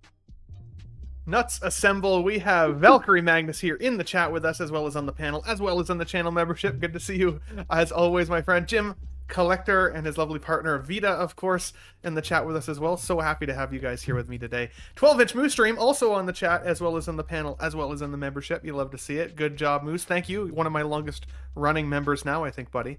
Love to see it. We got Felicia Black Cat Alpha. He is here and is ready. Looks like a cosplayer as well. Is this one of your cosplaying pals, Saf, potentially? Yep. Very nice, very nice. Let's see here. We got all my panel. I love to see it. We got Statistician says, "May the 4th be with you." That's a new name for me. Thank you for being here. Definitely appreciate you being here as well. Thalia Meyer here in the chat. Hello, happy Star Wars Day, everyone. Good to see you here. King Ding-a-ling, channel member, as well as in the panel. Love to see you here, buddy. Would not be a live stream without you. SG Collectibles, what's up, Ben? Good to see you, buddy. Thanks for being here as always. We got Star Crash 1138. Happy 4th. Buy them all is the answer to the upcoming questions, I think, guys. We got John in there as well. First time here. Looking forward to the stream. Thank you for being here. Hope you're enjoying the show and get nuts with us on a Sunday. Star Crash says, "Ben, new girlfriend." Oh, question marks. Oh, question marks. We don't share this kind of drama on the show. Don't worry about it. Adrian Underwood. We got Cherry Blossom. Don't spill the tea. We got the 1/6 scale man in the channel as well and on the show. Love to see you here, buddy. Thanks for being here, of course, as always. Mr. Mark P in the chat with us. Good to see you, buddy. Let's see. Aaron articulates on the panel as well as in the show. You love to see it. We got Figurecraft, of course, Mr. Philly down below. Make sure you follow Philly and Figurecraft on his YouTube channel. That thing is growing like crazy and is an awesome watch. We got Tijuana Mike, aka King Churro. Mike, I'm going to send you an invite here, buddy. Let's get you on next Sunday. So if you're free, would love to get you on the show. I've been meaning to send you out an invite. So let's make that happen. We got Luis Esquiva in the chat, says, hello to everybody. Love to see it there. Thanks for bearing with me, guys, while I say hi to everybody. We got Jose Plus, Jose G. Hernandez. I was on Jose Plus's show, Meso Menos, last Saturday on the 1/6 Fix channel. We were doing figure pitches. I won. That was my great. figure I pitch. really enjoyed that. Thanks for watching, dude. It was a lot of fun. Definitely some prep work required for sure if you want to be on that show. But Jose is a great host. So made for a really fun day. It's good. My figure pitch was Austin Powers. I would have gone for Legend, mate, but you know. That's fair. That's fair. I ended up watching Austin Powers then all week, and to Jim, I would say doesn't hold up as well as I remember, but is still funny. I still had a good time with it, especially Spy Shag. Yeah. We got Figure Poser in the chat here. You love to see it. Good to see you here, my friend. Thank you for being here. We got L Walker. Love to see you, buddy. Good to have you in the show and watching as well. We got the Mr. Blurred Dad Life channel member as well. Seeing The Wrath of Khan on the big screen for the 35th anniversary was amazing. I'd love to see Superman the movie on the big screen. Hell yeah, dude. That would be a great one to pull up as well. We got Mr. Ryan Dean here with us, saying hi to Figurecraft and hoping you're doing well as well, buddy. We got Mr. Tordok in the chat and says, hey, SAPHIIRA, love your work. Absolutely. Got a new fan today. Honest Hansel in the chat, one of our good channel members, the first channel member to win a figure giveaway. Of course, we just recently gave away the Alien Xenomorph. Well, we haven't given it away yet because it hasn't come yet. But once it comes, I think it was the Batman who won that one. So lucky bastard. We got the craft Chef Yeg. SAPHIIRA Cosplay made it. I'd love to see you here. Thank you for watching Let's Get Nuts. Hopefully you've become a new fan, and we'll see you in upcoming weeks as well. Let's see here. I don't want to miss anybody to the best of my ability. Doing a quick scroll. We got Equan in the chat. She hates Luke. She's not the one. Dump her. Oh god. We're not creating any no relationship drama on this show, okay? We hate to see it. We got Clinton Martin in the chat. Howdy, folks. Good to see you, buddy. Thanks for being here as well. Luis, Pop Culture Relics, having a great time in his Star Wars getup himself this week. Let's get you on the show maybe next week if you're free, buddy, and you can tell us a little bit more about that, of course. Guys, that is everybody. For some very quick housekeeping here, our Tough Nut crew, I will read all of the channel member names at the end. We're over 40 channel members right now, including our newest channel member last week, which was Aaron Broverman and SAPHIIRA Cosplay.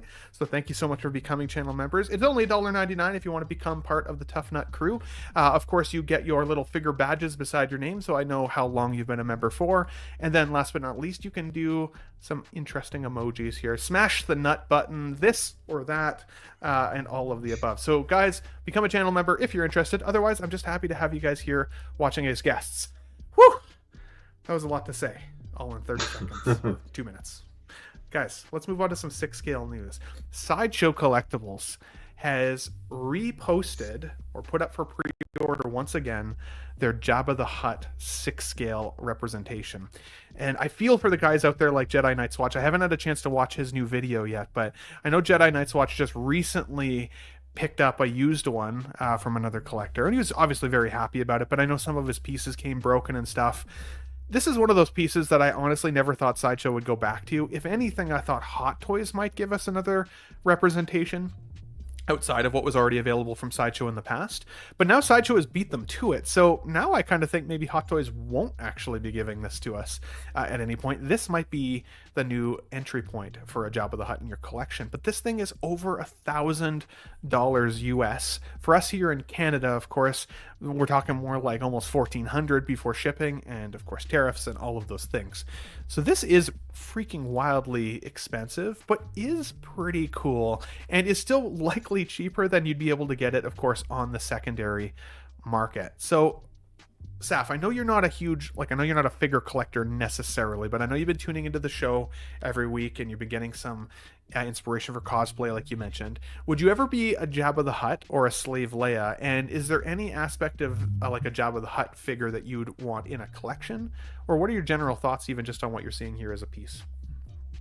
Well, I mean, if I keep hanging around with you and your podcast, I'm gonna need to make some more money somehow because my finger was on the trigger of that other one. I'm like, am I in the Hot Toys world now? What's happening? Yeah, you did ask me what waitlist means, which is a good sign. I was upset. I missed it by an hour. Like, are you kidding me? Like, come on. Yeah. But I am like a collector at heart. So like we're rearranging. So literally worst spot to be on your podcast right now, but my printers are temporarily there. I have a whole wall of World of Warcraft action figures. So I feel like something like this would just be the start, and I would gotta catch them all, and I don't know if I have the money to fund cosplay and Hot Toys, because apparently they're a lot of money, you guys. Did you know that? Yeah. I could buy so much filament for that, but I still kind of... That's fair. Yeah, that's fair. It's funny that you say that though, Saf, because that's I think a common thing that us 6-scale collectors have in common with you is that, anytime we have to buy something else in life, like a pack of, boxers or, more dish detergents or laundry soap, it's like, man, that's $30 towards the next figure, or $100 towards the next figure. Well, there is out the window. So the fact that you go, yeah, that's filament, that's hilarious because we feel that pain. There can only be one expensive hobby, right? That's the rule. For sure, there can only be one. Moose, what do you think about Sideshow re-releasing this or putting this back up for pre-order over $1,000? You have one of the crazier collections, I think, out of all of us in terms of, you typically buy as much as you can, it seems like. Is this something that's going to come to your collection? And that's a compliment, by the way. That's a compliment. More than I could be buying. On April 4th, I was at a local comic shop. They had a big sale, and there was so I went there and I saw the Jabba in a box, and I saw the throne in a box. So there's two different boxes, but it wasn't $1,000 after the sale price, after the discount. So I think it was about $650 or $700 ago. I was a little bit too rich for my blood because I would like to get a Jabba on a throne because I do have that. Prisoner Leia to be built. So I'd like to put her together, with C-3PO and stuff like that. But this is way too much money now, that's for sure. You're pushing me out of that choice. I don't want that thing. Unless I hit the lottery, forget about it. I hit the Powerball or the Mega Millions, then consider it, get a perfect one. But at least you have Sideshow's, customer service. But I don't anticipate buying this for $1,000. I even turned it down, a used one recently back in April. So, yeah, that's fair. That's actually something that I'm surprised to hear you say, Moose, because again, I know you've got one of the biggest collections of Jazz Inc. vehicles, for example, of any collector that I'm familiar with. But even that, this thing costs more than a vehicle, which is crazy. And I would say, while it's great looking, it's showing its age a little bit, in my opinion. I don't know if it would hold up necessarily paint apps wise to some of the Hot Toys there. I haven't seen this beside many people's Hot Toys though, in fairness, but it does look like an older piece at this point. So it's $1,025 right now on Sideshow, but they don't tell you what the shipping quote is yet. They don't advertise that in the listing. So what is that going to be? You think it's a couple of $100 for something that big? Maybe. The thing is the size of a fridge, right? Did you see Jedi Knights Watts box? It was huge, literally huge. I don't know. Yeah, it could easily be. I've seen the box that Sideshow put it in originally. You need two boxes before, so I didn't know. I can't. I mean, it's also not. It's still cheaper than Jazz Inc. vehicles. At least that's what they're going for now. That reminds me, I have to do my payment plan for my two Batmobiles I have coming. My two animated Batmobiles, blue and black. Oh, and wow! Both of them. I have a 60-inch muscle rack. New stream. And this might be too. My muscle rack might be too short for my animated Batmobile. That sounds like it's So- about 57 inches more than anybody actually needs, from what I've been told. Love to see it there. Pete, what do you think about Jabba the Hutt here? Over $1,000 from Sideshow. How do you think it holds up now in terms of our other collectibles as well? Yeah, it's it's kind of in that region where all logic goes out the window, and you can't possibly justify, $1,000 for a big lump of plastic. Having said that, I just spent 500, so probably about 700 USD on the dewback. So you kind of, pay your money, make your choice. For me, as much as Jabba's really iconic, he's a really ugly blob of and I don't know if I'd want him in a display, and he's obviously huge as well, so he would take up an entire shelf, and then obviously then you can kind of, for me, my Jedi shelf kind of represents all different bits of the movie. If you've got Jabba, you're basically just going for that Jabba's palace scene, and there's lots of characters that you can flesh that out with, and Sideshow are bringing out some more of those villains and things. But I think for me it would be too limiting on my display, and there's other characters that I'd rather have there. I think it probably holds up. It looks okay. Sideshow have always been pretty good at doing non-human characters. I've got some of their older stuff, and it's pretty good.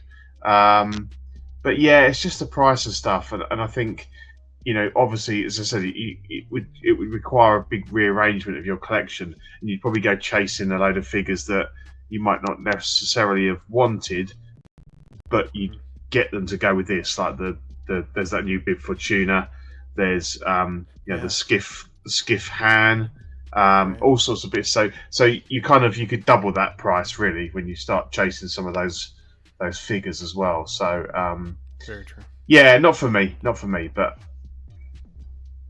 yeah, the interchangeable mouths is cool, and the eyes. I do think the eyes look pretty. Yeah. Cool.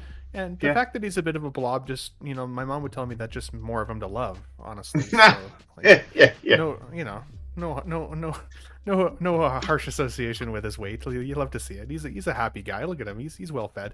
What do you think, Aaron? In terms of Jabba the Hutt, over $1,000 here. Is that something that you would consider putting in the collection? What do you think Sideshow was thinking at that price point? Pete's beat me again here. He keeps on doing it tonight. He keeps on saying what I'm about to say. But my issue again came down to space. Like you're going to have to, and the way my collection is, I'm limited as it is. I'd have to knock out a whole shelf for this. Like as much as I actually kind of like it, and I was like, when I saw it, I was like, yeah. And then I was like, hang on, I'd have to take nearly like maybe 8 figures. You'd have to knock a wall out, mate. Yeah, just knock through. Just start knocking through, building an extension. Next door are going, what are you doing? Well, I'm knocking through because I've just bought Jabba. So, and then what, like life size? Yeah, it is. Yeah, Sophia's turned up, dressed up as him. So she'd have to leave now because he's a big slug. So it'd take ages for her to get here, wouldn't it? Because he's slow. That's fair. Yeah. When these two guys get going, I need subtitles. I don't know about the rest of you guys, but all I hear is giggling in British. Yeah. But yeah, I just think I do like it, but the space it would take up is too much for me. Yeah, it's huge. It's freaking huge. He's a big slug. Absolutely. Philly or Val, do you guys have any thoughts here on Sideshow Jabba the Hutt? Did you say it's $1,000? $1,025 on Sideshow right now. Yeah. Oh my god! I remember when the first one came out. I think it was like $600 or $700. How did it go from $700 to $1,000? It's the same. I think the same app, same figure, but I honestly think you know me, buddy. Of all people, I actually have a custom slave Leia figure that will go perfect with this. But for $1,000. I think Hot Toys can make it a lot cheaper and a lot better. I'm just probably gonna have to wait for the Hot Toys version of this. And I'm pretty sure they're gonna do it. You think they're gonna do it, eh? Oh yeah. they're gonna do that. I mean, they can do those blorg. What do you call those? That's those true. giant blorg Yeah, the blurgs, things and yeah. Bugs, The dewbacks. Dewbacks, Yeah. yeah. That's true. Yeah, I could see it, and I honestly do think if Hot Toys did it, I think the paint apps would be better, which I kind of hate to see it. So, in terms of, sorry, Saf, did you have a question with regards to custom? Yeah, sorry, I just was curious, like what custom means versus just buying one of the like That's a the great normal question. ones. Billy, do you have an answer for that? Oh yeah, sorry. When I said custom, Disney is not gonna. They said straight at the get-go they weren't gonna make a Slave Leia 1/6 figure. So there's been several third-party companies that make kit bashes, and it's almost kind of like a kit bash. But I also had to do some painting and some sculpting, and that's why I call it a custom. But it's basically a kit bash slash custom. Let me see if I can dig it up real quick. You can check it out. Is Well, that grabs something that- that exists with like most of the figures that you can't get anymore then? There's a lot of like kit bashers out there who will essentially build the figure out of other pieces, right? So for example, previously we didn't have like a Natalie Portman's character, what the heck is her, Padme. We never had a Padme. So people had taken, a Natalie Portman head sculpt and created their own Padme. Well, now Padme exists. Similar to what he's saying here is that like Slave Leia, here, sorry, I'll pull you up here, Philly. Slave Leia doesn't exist. So, you could get a custom sculpt made. Yeah, like, this is somebody 3D prints actually it. this is a actual Empire Strikes Back Leia sculpt, and all I did is did the tiara on the back and bought the kit bash for the bikini and made that weapon custom. And the body so as well. Is that a cool. Fison body? That's so Yes, Fison buddy, silicone buddy. I don't know if you can see it. There you go. So we're the same, is what you're saying. Yeah, pretty much. Yeah. You have to make Well, tiny Seth- versions sometimes. Yeah, Seth, there's a lot of exactly. collectors out there who will do it. Like, there's a community member, and it goes by Bob Dylan. He often comes up with some of the best kit bashed figures that exist, and a lot of like different side characters, ones that like the bigger companies just will never, they'll just never make it. Like it wouldn't be financially viable for them to do Right. it. But create very great complementary figures for like a display, right? So like people who display like me, for example, where it's like I've got maybe one or two figures standing with each other. Guys like Bob Dylan have whole like displays where it looks like you're looking in the window of that universe, right? So it's having some of love those it. side characters is very, very cool. And the customizers, kind of like you were saying earlier, if I was going to buy a 3D printer, there'd be a resin printer for me because I'd want to create different accessories and stuff. That's what a lot of these folks do when they're customizing. I'm not kit quite bash there of a yet, figure. but eventually I like to get to the whole resin printer. I am working on the 3D sculpts, but yeah, that's something I'm not quite there yet. But hopefully I get there soon. Absolutely. No, If really you good do, question, just though, reach 'cause- out. I got you. There you go. Thank you.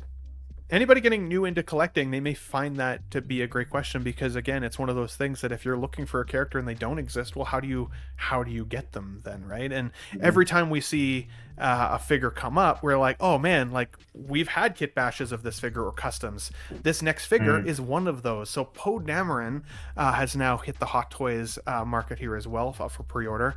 This guy's coming in at a pretty reasonable price, if I'm being honest. Now, this was a figure, Saf, that people were customizing because this has been in what they've called the graveyard for a really long time.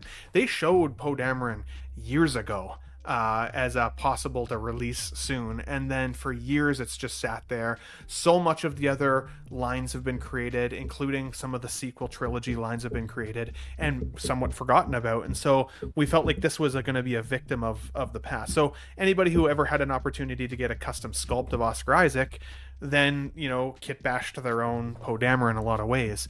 Then recently, a couple months back, Hot Toys gave us a Moon Knight figure with an Oscar Isaac head sculpt. So even people then were like, sweet, now we can get an official Hot Toys head sculpt and kit bash a Poe Dameron. And then of course the likeness rights have been given, and they were like, yeah, we're gonna get all the money from collectors, and now they've given us Poe. This guy looks pretty good. I think the likeness to Oscar Isaac is pretty freaking bang on, if I'm being honest. I definitely think it looks like him. Mhm. I have seen some people say that this is the same sculpt as the Moon Knight sculpt. I don't think it is, but I haven't had a good enough chance to compare it directly. So you guys let me know if that's conspiracy in the chat or if that's legit. But I think the only negative, honestly, if I was going to have a negative, is that it doesn't come with very much. Like, it's very stripped down. It's only a handful of hands here. The figure base is incredibly boring. This figure is very much just like we know you guys have been asking for Poe. Here he is. Stop asking. And oh wait, the graveyard doesn't necessarily mean graveyard. Things can be resurrected from there. So if we're vocal enough as a community, there's a good chance we'll see some of these characters come back around. Jim and Vita, I don't think I got you guys on the last one there. Do you have any thoughts about Poe Dameron here, Oscar Isaac? What do you think about the likeness, the accessories, price point, all of the good stuff? For me, it's always about the likeness of the figures. So this one really, for me, stand out straight away. Because I think the likeness is, like, as you said, Ben, spot on. So this one, I straight away, when I look at the figure, I just think, like, what kind of, like, photography I can make with it. How would I pose it? And would the expression kind of come through the photography easily? So for me, like, kind of those are most important things when I'm looking at the figure, while James here would have kind of different view. I don't know. I mean, to be fair, when I think of a figure, like, for example, a good example is the new Palpatine that they just announced with the 2 head sculpts. Yeah. So, like, for me, I'm thinking, oh, like, I'd rather have a Sidious, but photography-wise, having the Palpatine head sculpt and the Sidious version head sculpts, like, great for that kind of like, for me, from that perspective of the hobby. So no, I think you're on to something there. Okay. I think it's interesting, Ben, you brought up that he doesn't come with a lot. That does seem to be kind of Hot Toys' MO with some of their releases recently. They don't come with as many hands. You don't always get the same hand left and right, for example. And I was watching, bit off topic, Dean Knight's review on the Prey Predator, which looks fantastic, but he was one of his complaints was the lack of hands and how it didn't have a fisted hand, which when I never even consider it, but when he said it, I was like, oh shit, yeah, it's a good point actually. They always come with fisted hands. Now we're not even necessarily always getting that. So I think Hot Toys are kind of stepping off from the amount of accessories. And if you look at older releases, like one of the older DX Luke Skywalkers, that had like 2 bodies with it. So you used to get a lot more. And that's kind of the disappointing thing that I'm seeing with some of the newer releases. They're scaling back on accessories, which kind of limits, for me, photography and posing and stuff. So that's a bit of a Can I ask you a question, Jim? Do you use fisted hands a lot? Because I find that they're probably like the hand that I use the least. I really hate them. I can't really think of any characters that I got fisted hands on. Darth Maul's got one. Superman is He loves a fisting. Superman, Darth Maul. I don't. You don't know how I'm to not use into a fist. fisting. No. Jim isn't. I can teach you, mate. Don't worry. Not sure about that. What I could say though is, let's get nuts after dark. this is Let's Get Nuts extra. But I've just seen one. Right, Reeve Superman has fists. A fist. So I stand corrected. But fist. yeah, I don't use them a lot. They not quite often just end up in the parts box. That's interesting. My Captain America has fisted hands. Kind of getting ready for a fist fight, right? I can do this all day, sort of a pose, but I agree. I think it's just a weird omission. I think, if anything, which I think is a good point. And for Philly as well as for Vita and Jim, just because I know, again, you guys are photographers. The Moon Knight figure, the Oscar Isaac head sculpt, came with rooted hair or the wool implantation hair. For figure photography, does that make much of a difference for you guys, whether it's sculpted or rooted? Vita and Jim, and then Philly, what are your thoughts? It kind of helps. Like, rooted hair helps with realism. For me as well, one thing I notice, and it's because I'm still learning lighting, is depending how you have the lighting, sometimes the sculpted hair will reflect the light, which kind of ruins that aspect of it. So if you have like light bouncing off hair, it doesn't look quite as realistic because then it looks fake. But at the same time, with Hot Toys, they're so good with sculpted hair now that depending what you do with the lighting, you can kind of mask the facts and it will look quite realistic. So it's kind of figure dependent, setup dependent as well, skill dependent to a certain extent, as I'm still finding out. So yeah, it's kind of a yes and a no answer, isn't it? Really. Yeah, I Yeah. agree. Like, obviously, the rooted hair is much more forgiving, as you said, with the lighting, with Yeah. everything. It kind of helps you to pose it, helps you to pass on kind of the mood. Yeah, you can kind of futz with it a little bit as well. So you can Yeah. kind of like if you're brave enough, you can change essentially how that looks slightly, or like adjust the strand. Like with Joker, for example, you can kind of adjust his hair, even get it to kind of fall across the eye if you really want to like change up how it looks. So there's So like, your, for me, your I'd preference always would be go the rooted. wool.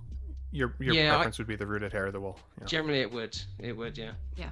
You know, we got Mandy Burton in the chat here as well. Shout out to Mandy. This Poe looks amazing, beautiful, simple, great tailoring, head sculpt, and love the helmet. Mandy also has wonderful figure photography. If you guys have missed it, make sure you go and check her out on Instagram. Really, really good quality photos. And I'd be curious from you, Mandy, too, if you don't mind putting in the chat. Do you have a preference? Is it rooted hair just because, like Jim said, it's more realistic to capture? Because I mean, your photos of sculpted hair are also amazing, and same with you two. On the panel. So what about you, Philly? Any thoughts here on Oscar Isaac, likeness, the figure, photography of characters? I was going to say that's a great Mandy question too, because I'm a big fan of hers. So yeah, we like to definitely hear that. But yeah, do you remember, I don't know if I'm really old, but do you remember the Duracell commercial with the kind of plastic family that had like plastic hair? That's what it reminds me when you take a picture. If you take a picture of, the 80s, that plastic, personality. I can't remember the name of the person, but anyways, it does make a difference. If you're taking a picture of a figure with plastic hair, you can downplay with the lighting, but eventually you could tell right away that's plastic. So rooting is definitely the way to go, because it just takes it to a whole new level. And might I say is Inart is on a whole separate level, because if you ever get a chance to see my Aragon pictures that I took outside I think I took it here a few miles away from I have like a creek and some mountains, and he looked like people were like literally thought it was a real person in the picture, the one with the Inart Aragon, and because it's just the hair, it made it look so realistic. So definitely makes a big difference when it comes to photography. Definitely makes a big difference. No, that is fair. Let me just take a peek here. But I don't think that the hair that Hot Toys is making is the greatest. The artisan versions of hair, like even on the Joker and even on the Anakin, of the pictures I've seen, and I mean the Jack Sparrow is really not an artisan. The one they charge so much money for, you don't really get that much out of it. But I feel you, Moose. they have to improve their hair quality. And it's still, the Wonder Woman, which is not an artisan, is great. But it's not an artisan technically, because Anakin and Joker were the first two, so they have to fix the hair in Hot Toys to be competitive within art. They still aren't competitive with them in terms of their hair quality. They got somewhere to go, unfortunately. Definitely some room to grow, but they come a long way, even just in the 14 years that I've been collecting. Like, I still think back to that one Black Widow figure from, I think would it have been Endgame? No, it would have been Infinity War. The Infinity War one with the cropped blonde hair, and it looked like short Barbie hair. Like, man, that was rough back in the day. And like now, artisan hair or Inart hair, like, they look incredible in comparison. PCR Pop Culture Alex says, I'm a sucker for rooted. I almost got Artisan Moon just for the sculpt for an inevitable Poe. So kind of like we were saying there, Saf, for sure. I did do a poll, just so you guys are aware, on the Jabba the Hutt. So 30 votes of the 60 people watching. 79% of those were a no to a Jabba the Hutt. 21% were a yes. So 21% of the folks out there are still interested in getting Jabba the Hutt, even at the price point and all of the good things. So that's awesome. You guys are the hardcore collectors. You love to see it. Now, Saf, you mentioned earlier there's only enough room for one expensive hobby. But Hot Toys has an affiliated branch now of their business called Hono. And when Hono came out last year, basically the idea, or at least the way that it was positioned to collectors, was Hono brand was supposed to be kind of for like that entry point, right? Kind of sipping the Kool-Aid, taking the drug, right? Getting into the hobby without having to spend too much money. And the very first character they showed us was a Wolverine. Now, it was more like an animated style Wolverine, but he had big seamless arms, like claws, like the suit and everything. Great looking figure for $165. So it was at the price point where, for most Hot Toys collectors or new to collecting people, looked at that and went, holy crap, for $165, it's hard for me to not justify trying to pick that up. And they've come out with a couple more characters since then. They recently announced some Star Wars characters. So all of the Star Wars folks out there in the community were like, oh my god, there are so many cool characters we could get from Hono now. But the price point has been slowly ticking up. And this last week, we also got a chance to see the Hono Darth Vader from the Rebels television show, of course with the slightly more slender profile mask. In the initial solicitation, the teased photos, it didn't tell us at the time like how well lit up this would be, whether the chest plates were going to be lit up or just his really skinny lightsaber, but we knew that there was some lighting features. The anticipation was a $200 price point, maybe a little bit lower if we were lucky. This guy did come in at $220. So they still have the slide here that says entry grade, highly articulated, but some of the collectors are feeling like even 220 is getting a little bit too high for a price point of entry. Being somebody who's new to just watching 6scale community, but also, again, taking some of these and creating some cool cosplay out of it, what do you think would be kind of the maximum price point to entry for you? What would you be willing to justify spending to get a figure in your collection? Is it that 165? Is it even lower? Is it slightly higher? What point of entry would you come in at? Well, it's hard to say, because if there's something really specific, I mean, I probably would just bite the bullet.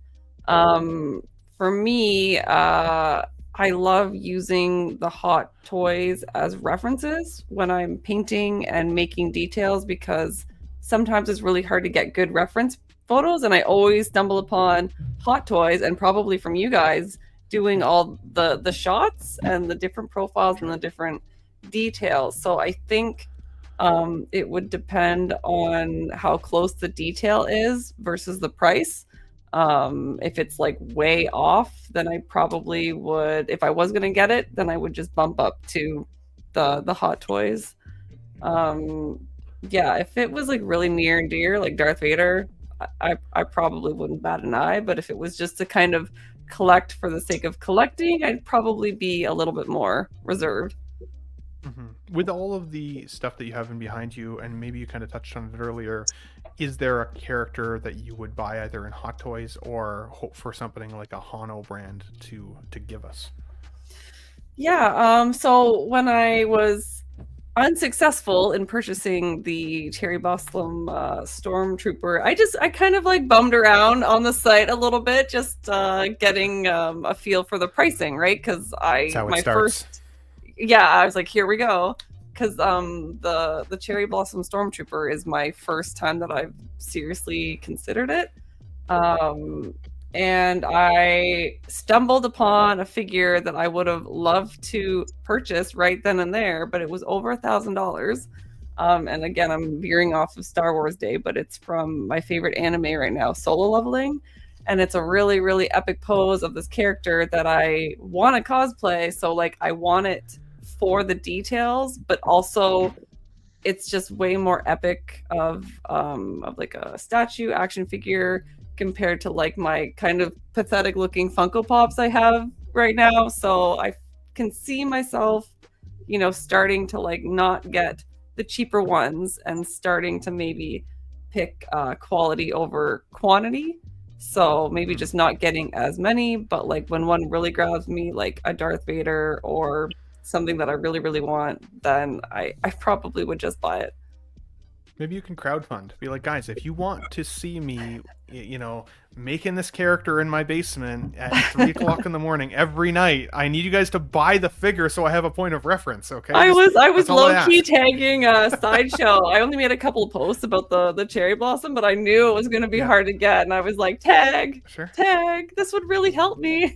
I need to see this. It's interesting to hear that when you're searching for reference photos that Hot Toys pops up. I think that is a testament to the quality and the accuracy of the figures, right? Like, that's cool that you're seeing that before necessarily other reference photos. Yeah, That's like awesome. like maybe there's a pouch that you can't see from, say, if you're just taking a screen grab or something, right? Like you're not gonna sit there, well, maybe, and just like wait for like the cape to move or something, right? Like when you look at the Hot Toys and the different poses, like my competition pieces, the Viking from Assassin's Creed. So there's all these teeny tiny little details. So I was searching for an Eivor like Hot Toys and I couldn't find it. So I was like, no, crap.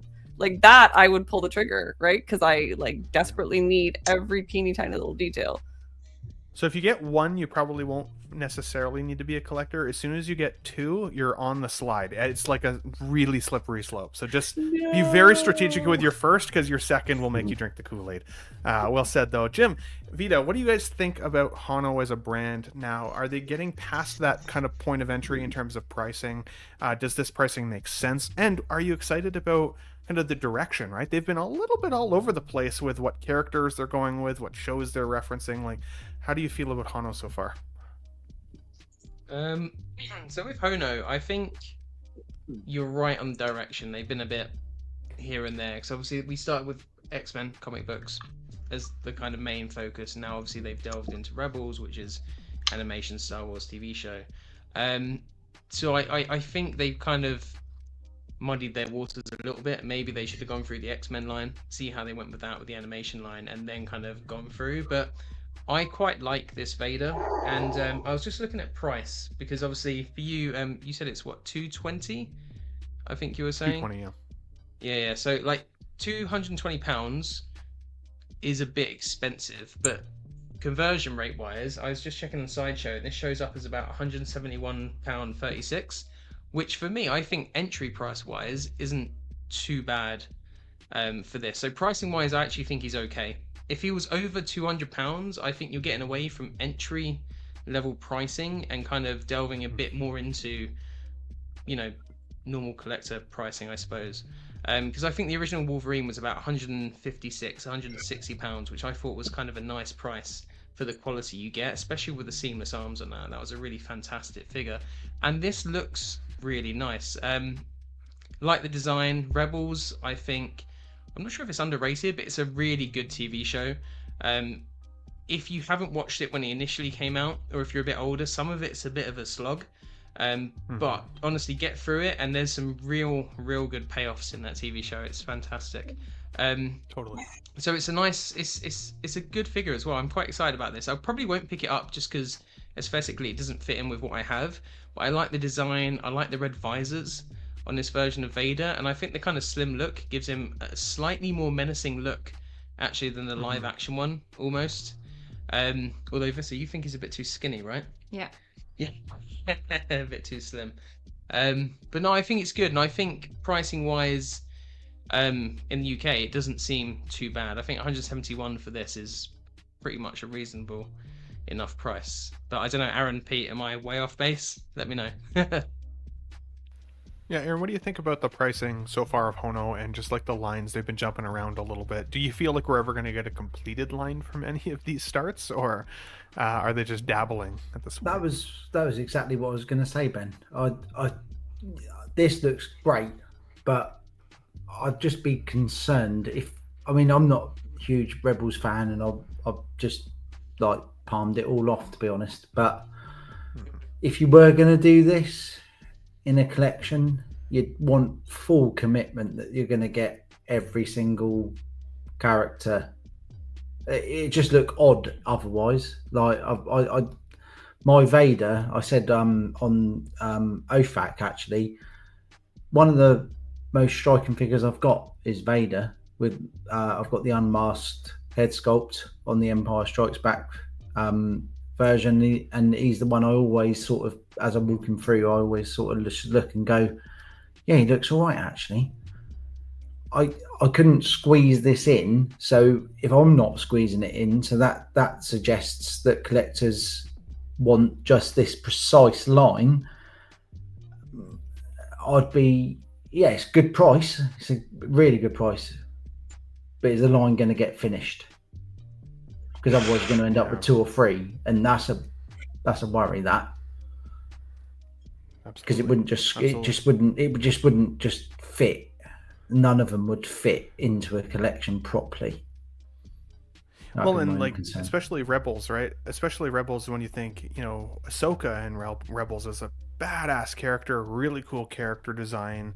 It would be shitty to get a Rebels start and then not have at least Ahsoka and some Yeah. of the Rebels team in there, right? Um, but then at the same time, I could also see people who are just maybe just either Rebels fans or Star Wars fans or Vader fans. Like you could get a Vader with two flanking troopers, and that could be your Star Wars Rebel display just on those Yeah. three. And technically, that is available. And so there's some justification for both, maybe. But Valkyrie, we haven't heard from you in a little bit, buddy. What do you think about Hono as a brand overall? Darth Vader here.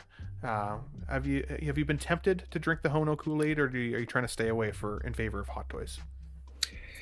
Actually, I do like it a lot. Let's see here. What do I have? The only thing I have right now is just the brown Wolverine, because that was like the Wolverine I grew up with. But I was actually thinking about picking up this Darth Vader. I mean, it's a little bit cheaper. It's flexible. So I was thinking, like, because I do some photography in my garden, and I'm afraid to take my regular figures in there. But something like this, it's cheaper, so maybe I could risk it going out in what do you call it? Trees, grass, and things like that. Sure. So it might be kind of fun actually with this figure. I especially love the bright red eyes. Yeah, they definitely stand out. Stand out. I also like that they went in on the lightsaber. They actually made it the more slender lightsaber like you see in Rebels, as opposed to the slightly flat, fatter blade. Even Clone Wars, the animated Clone Wars show, had the fatter lightsaber blades on them, or kyber crystal, right? So I like that they did it this way. It's very design aesthetic for that show, and I thought that they did a good job on that one. Scott Bradley, Big Paps, haven't seen you in a while, buddy. I hope you are doing well. He says, love the Ralph McQuarrie inspired helmet design on this, and Rebels is great. Definitely, dude. And yeah, Fad Gadget agrees. The Rebels flanked by two troopers would look cool. We got Dave X-Men Supreme in the chat with us as well. Good to see you here, buddy. Thanks for popping in and saying hi to everybody. I hope you're doing well. I'm sure we'll see you on the coming week on Let's Get Nuts there as well. Ryan Dean says, pricing on him feels more entry level when compared to a Hot Toys Vader, but kind of wild that you can pick up something like a Hot Toys Artillery Trooper right now for $135, which is much more entry priced. 100%. And that's something that I've said before, is that Hono did really kind of show the Wizard of Oz, the man behind the curtain, right? They showed that you could get a 6-scale collectible, a pretty great one in that Wolverine, for such a low cost that it means to me that the margins in order to make these figures are often probably a lot less than we as collectors even realize. Obviously, likeness rights plays into pricing and some of those, various factors, but I think for the most part, Hong Kong and China and those folks, they can make these for very low cost and sell them for pretty amazingly large cost. And so Hono, I think, showed that man behind the curtain a little bit. But as Hono continues to tick up, that's when I start to feel kind of like what Ryan is saying there, which is, yeah, for a couple bucks more at this point, not a lot more, you can get into the Hot Toys. And then to me, this no longer feels entry point, because when I joked with SAPHIIRA about, drinking the Kool-Aid or taking the drug, right? Like, I think Hono should be that very much so. Give it to us for something that's just barely more expensive than Mezco, to get people to get out of 1/12 collecting into 1/6 scale collecting, get them to drink the Kool-Aid so that they don't stop. Because like I said, once you get 2, then it's easy to get 3, and then it's easy to justify a 4th, and then suddenly it's like, okay, well, I'm just going to create this scene now, and before you know it, we are all surrounded by crazy awesome characters, and we don't even want to count up how much our pre-orders are going to cost us. So guys, let us know what you think on Hono, the direction of Hono, the price of Vader here. He does come with some light up functions, which to me justifies the slightly higher price point, but I will say it does feel a little on the pricey side for what you're getting. I would rather see a movie realistic version of Vader in my display. I got into 6-scale collecting because I wanted shrunk down representations of my favorite characters that I've seen on TV and movie screens. And while Rebels obviously is a TV show, it doesn't have quite the same level of nostalgia as actual Vader would. I'd rather save that extra $100 for me and get one of those. But that's just me. Let me know what you guys think in the chat there. Guys, we're almost at the tail end of the show. We got probably 30 more minutes left of Let's Get Nuts this evening. We got 3 more characters that I want to discuss with the team here. If you don't, or if you're just joining, hit the like button if you don't mind. That would definitely be helpful to get some traction on the show for later. Very, very much appreciated. But guys, let's move into this next one here. And Moose, I'm going to start with you on this next one. So Palpatine. Darth Sidious has now shown up. Now, just for some added context, if you're new to the community or just recently getting into it here, Darth Sidious was announced not that long ago, but for the was it Clone Wars, the Clone Wars version, so Episode 2 version, and comes with a bit of a different robe, and he's got his kind of shrivelly face and everything, different expression. He's got a much more sinister kind of grinning expression, but then Hot Toys did what Hot Toys does best as a toy company and has given us the option to get Darth Sidious or Palpatine here from episode 3, and so now you can have multiple looks for Palpatine. Now I know there are some folks out there, shout out to my buddy Curtis Booth, who is a huge Palpatine fan. The guy's got I think 6 Palpatines now from my recollection. It's pretty wild. I know he was very excited to see this, but for me, I'm like, I feel like he's not the character that I need. I want like the definitive version of this one for me. The definitive version of this character would be Return of the Jedi, Emperor Palpatine in Throne, a 2.0 set. I know 2.0s are like a swear word sometimes, but I would really like to see them remake that, because that to me is like, Sidious, right? But let's be honest.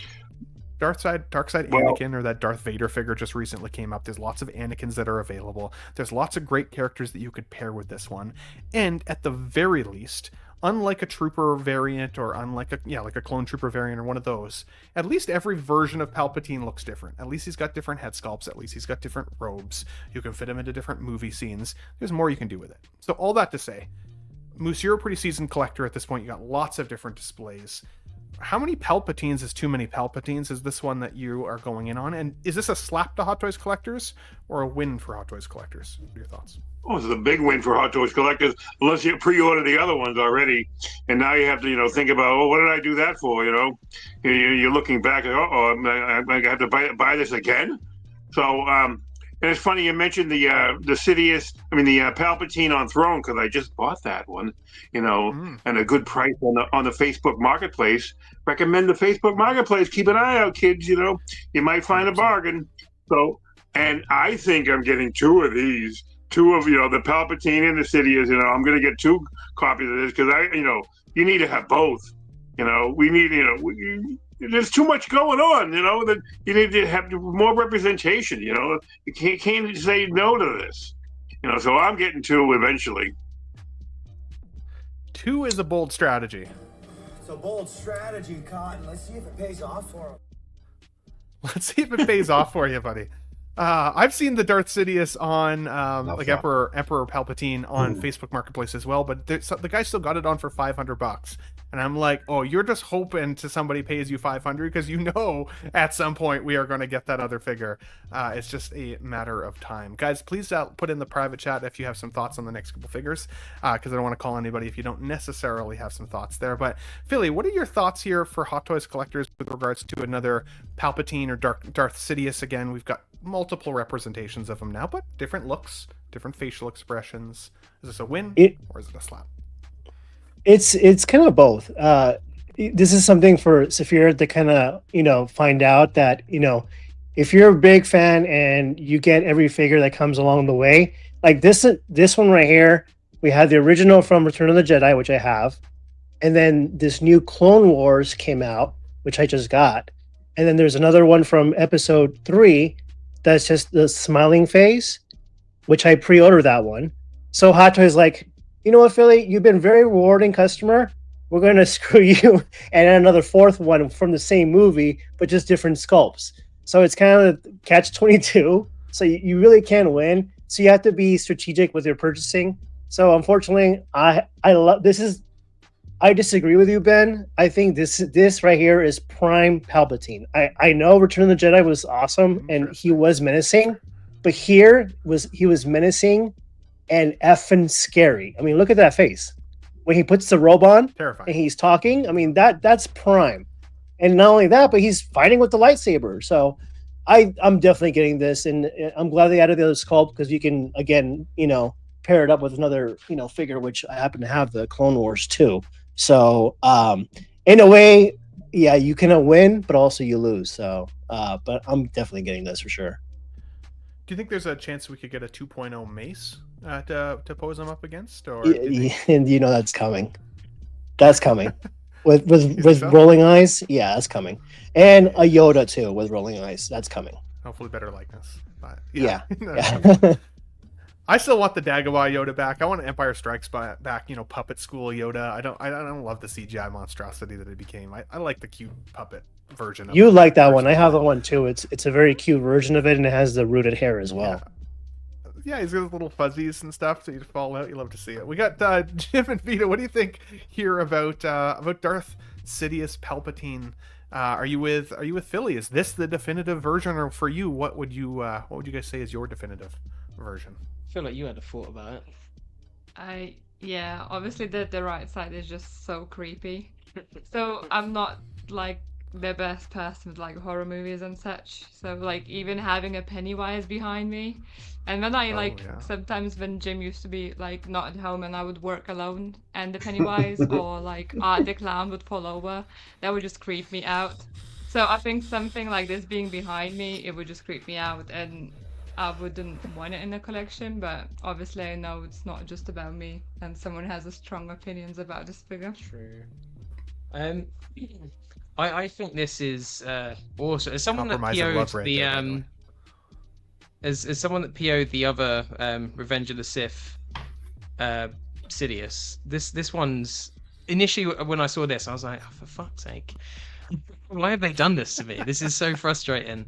But then, I started to think about it, and this is kind of, to a certain extent, almost like the all-in-one set, right? Because obviously you've got Palpatine, you've got that sculpt, which looks quite similar, but to me it looks better than the Clone Wars one. I'm not sure if it's exactly the same sculpt or just a modified sculpt, but it did look better to me too. Actually. It looks more sinister, less pervy. Is what I'll say on it. Yes. Yeah, that's a good way to say it, actually. 100%. Yeah, it's kind of how it comes across. And then obviously the Sidious sculpt is really nice. I'm tempted to have both, but if I was to have both, I would have to buy a Yoda to reenact that fighting scene with the the grey and black outfit, and then I'd have to get an Anakin to kind of reenact the Anakin Darth Vader knighting scene as well, which is one of my favorite scenes. In Star Wars, I absolutely love that scene, especially when he says in that really cool voice, "Rise," like that. I'm just like, shivers every time. So yeah, I really like this, and I think Moose is right. This is a win for collectors. More options is a better thing, rather than less options. And you can't have too much Sidious. He's a top 5 character for me. If it isn't for Sidious, right, you don't have Star Wars. Essentially, he's a big player and he's a big character, and I love him. You don't have room for the same figure, so you need to choose one. It's fine. Shush. We don't need to talk about that. Yeah, you see, we'll cross that bridge later. You could hear the calculus, eh? Like if I get this figure, then I gotta get that figure, and then if I got that figure, I might as well jump on the slide and get the other 3 figures. And Ben's talking about it's a snowball effect, right? You'll get one, then you get the second, and then it's just all it's just no holds barred after that. It so is. SAPHIIRA, be careful. Yeah, be careful. Valkyrie, what's your definitive Palpatine or Sidious if you're gonna have one? Or maybe you got multiple. What's your thought? Oh, we got you muted. Okay, my definitive Palpatine would be Return of the Jedi, but I think my wife finds it too creepy, so I settled more for the Clone Wars version, where like on what you have there on the left, more of the friendly face. But even that one, my wife still doesn't like that one. It's kind of funny because actually one Easter or last Easter, my wife asked me to put it away for a little bit, and so I did, and now the box disappeared. Oh no! She sold it and got the ham instead for her Easter. Yeah, so food cost is rising, so you got to do what you got to do. Yeah. So I was like, I'll find it somewhere, and I'm not worried. But it's just funny that it kind of disappeared. But as I said, I tried to like be somewhat appeasing by doing with like the not so creepy Palpatine, but I think to her it still is creepy. I remember when I was a kid, and like I think it was only about 10 years old when Phantom Menace came out, and then of course Senator Palpatine was in that movie, and I remember thinking to myself, oh, I think that's the guy who becomes the Emperor. And I remember putting that together in my brain, thinking I was like the smartest kid ever. I was like, man, nobody else is going to catch this. And I just totally think I nailed this, right? And yeah, probably everybody got that. But I didn't really think about it until I got older. And yeah, the way she goes. Aaron, what do you think about Palpatine here? I know this doesn't look like RoboCop, but since it doesn't, would you get multiple Palpatines, or are you saving your money for more RoboCops? He looks nothing like RoboCop, does he? No, he doesn't. No, I've literally just loaded up on my phone. That's why I'm not actually looking at the screen, because I'm paying off a Darth Sidious figure on Sideshow, which isn't this.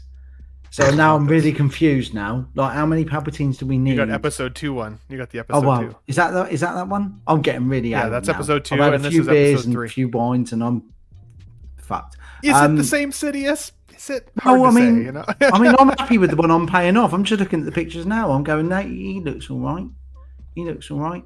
I mean, he looks a little bit more sinister there in the photo you've got on that one, Ben. But I mean, he's quite a sinister bloke, isn't he? Yeah. I mean, he is. Or he spent way too much time in a tanning bed. One of the two. He looks like a he's done. Yeah. I mean, get your wrinkles sorted out for one. But I'm happy with what I'm doing, and I think mine's episode. Yeah, you are right. So I'm paying off episode 2, and that's free.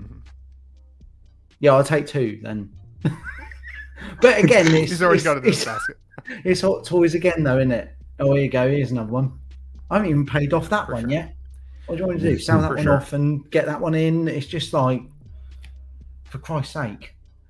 Right. But for SAPHIIRA and your cosplay friends watching, again, it's one of those calculuses that you do. It's that, when that Palps came out for episode 2, it's like, okay, I'm going to lock this in. Because what if they never give us another representation of Palpatine, right? Like, what if this is the only other Darth Sidious now that we get? And so now, if we choose to skip on it, then we're on a wait list, then we're hoping, and then it's a hole in our collection, and on and on and on. So let's get it. But I think Hot Toys capitalizes on that with collectors because they know that that's how we feel. It's called FOMO, or fear of missing out, right? The FOMO kicks in, so we buy, and then 6 months later, they give us the next representation. And the next representation sometimes is more of the character you actually wanted. And now you have to do that calculus of this, that, both. It's a whole segment of my YouTube channel because people have that calculus all the time. Which one do I need? Do I actually need both? There are some characters where you could 100% say yes. And then there are characters for me, like Palpatine here, which it would be a no. I definitely only need one of these guys in my collection. He's too creepy, like Vita said, or pervy, like Jim said, maybe. But you'd love to see it. Moose and Pete, last but not least, before we move on to Mr. Jar Jar there. Moose, what do you think about Palpatine? Is there too many Palpatines that you can have in a collection? Well, I'm going to get the one from Jedi. Certainly don't need the one from, Rise of Skywalker, please. Can we just ignore all those things and just reboot it? I could use one with Yoda. That would look good with Yoda. That would be cool. So, I mean, too many Palpatine. Of course, there's too many Palpatine. If they ever make a Palpatine from the Rise of Skywalker, it'll sit there forever. Gosh, hope they don't ever do that. True. It'll somehow Palpatine returns. They milk it one too many times on Toys. That's not going to work. But no, I'm going to get both looks. You need one fighting Mace, you need one fighting Yoda. You need one fighting Darth at the end of Jedi. And so I probably need another Palpatine just so I don't want to have to put him on the. I want to have one displayed on the throne with some royal guards. I'll need to get, just that, them just sitting there with his royal guards, but also one where Vader's holding him up, ready to trash him down the poop chute, So there is a limit, but you got to be judicious with you have to have diligent vigilance and be careful. Now I'm glad I didn't jump into Sidious, because well, first of all, I wouldn't jump into the Clone Wars one because I haven't been catching up to Clone Wars. I prefer to watch the Rebels next. After when I finish Andor, the 12 episodes of Andor, I'll probably catch up Star Wars through Rebels, So I know more about that because I really don't much know about the backstory. I didn't need to see it for Ahsoka, but it does help. It does help, and I'm sure I can enjoy Rebels more than I can Clone Wars, except for maybe the few seasons of Clone Wars are really good. So I have a lot more to watch. I find your lack of faith disturbing. That was for you, Moose. Since you haven't watched all of it yet, how dare you? How dare you, Moose? You'll have to see what, it. Clone Wars? Everything? Yeah. I have to watch everything? Oh, my God. I don't have that. Yeah, I'm already, I tell you, I was watching it, my friends and I, we used to didn't have, VHS. So we had to go to Star Wars like every week at the Dollar Theater, back in the 80s. We used to watch Star Wars and, whatever else they threw in that Dollar Theater. That was great, And, you just had to buy the popcorn. Basically, it was basically free. Definitely. Pete, last but certainly not least, buddy, what do you think about Palpatine here? Yeah, I've got the Jedi. I'm lucky enough to have the Jedi one. I actually sold the throne off because, again, it took up way too much space. But the figure's great. I think two things. I always found this a bit weird on screen because it's one of those situations where, obviously, the original performance of the Emperor, he's very much. I don't think you actually ever see him without his hood up. And it's very much sort of less is more kind of thing. Whereas I always found it a bit odd when that scene where he does change his face. He's very and obviously the actor's a lot older than he was when he was in Jedi as well. So I don't know. It's very puffy. It's very very weird. So I'm not, although it obviously is the same character and essentially meant to be the same look, I don't like it as much as the Jedi representation. So I don't think I'm going to pick it up. But what I was wondering with this one, as you get the two head sculpts, I think you could probably pretty easily kit bash two figures out of this. Particularly if you can, I don't know if the black robe ties up at all, whether it's just loose like a robe. Because, I mean, his costume underneath is pretty basic. All you'd need is, I'd be confident I could kind of get two figures out of that. In which case, I feel like it's more of a bargain than it might be otherwise. Because getting two head sculpts these days with Hot Toys is pretty rare. And what's great about this one is they are like two completely different head sculpts. It's not just one head sculpt and then one that's slightly different, one that's got its mouth over some of that. You've got basically two characters there. So I like the release. I don't think I'm going to pick it up because I've got the representation, and as I've always found that he looks a bit weird to me. But yeah, it's good. It's good to see, and it's a good representation of what it's doing. Yeah. Absolutely. Well, and I was thinking about what you were saying there in terms of two different head sculpts because, I've always thought like a Senator Palpatine could be cool in the display if they give us at some point like a Queen Amidala or a young Jake Lloyd Anakin or something along those lines, right? Yeah. Because I mean, at the end of the day, here we're taking a look at Jar Jar Binks next year, and of course he's from Phantom Menace. We had that 2.0 Maul from Phantom Menace. We haven't really got that much more from Phantom Menace. That's 2.0s. No, we need an Obi. Well, we need some new stuff. We need an Obi-Wan. We need a Jake Lloyd, Anakin. Well, it wouldn't surprise me. Exactly, Pete. It wouldn't surprise me if we saw Anakin. It wouldn't surprise me if we saw maybe a 2.0 Qui-Gon Jinn. We need the Kenobi from that film. Like, there's quite a bit. What do you think about Jar Jar Binks here, buddy?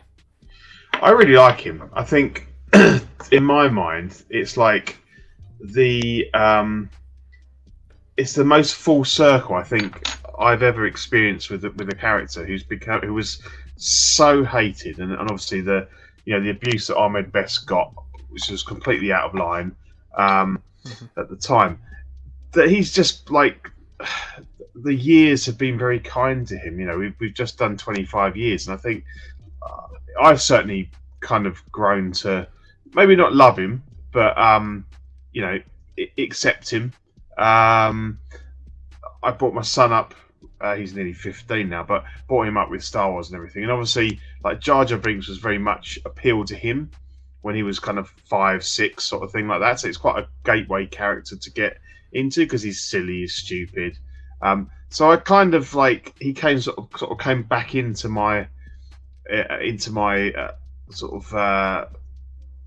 sphere of life, really. And like we had the Lego figures and we used to play with them and stuff like that. So I think he's become quite beloved to me because my son really loved him. And it's great to see this, and I have just pre-ordered this like for him. So I did think about buying 2, but I'm not really sure it fits it. I've put a picture in the chat. I've got a prequel shelf, but it's very much mostly Jedis, and then I've put in the droids and bits and pieces. So I think he would sort of stand out in my. Wouldn't really go with that display, but because my son's now got his own, he's building his own Hot Toys display. It's great because I can buy this guy, I can enjoy him through my son's collection, and don't necessarily have to have him in mine if it doesn't quite fit. So he's definitely coming home, and I think they've done a really good job. I love the fact that you've got interchangeable eyes, you've got interchangeable head, one with an open mouth, magnetic tongue.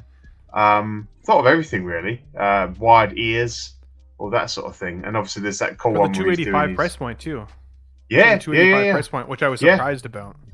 Yeah, you can't knock it. I think 1/6 kit, it works out under £230, which that's pretty good for what you get in there.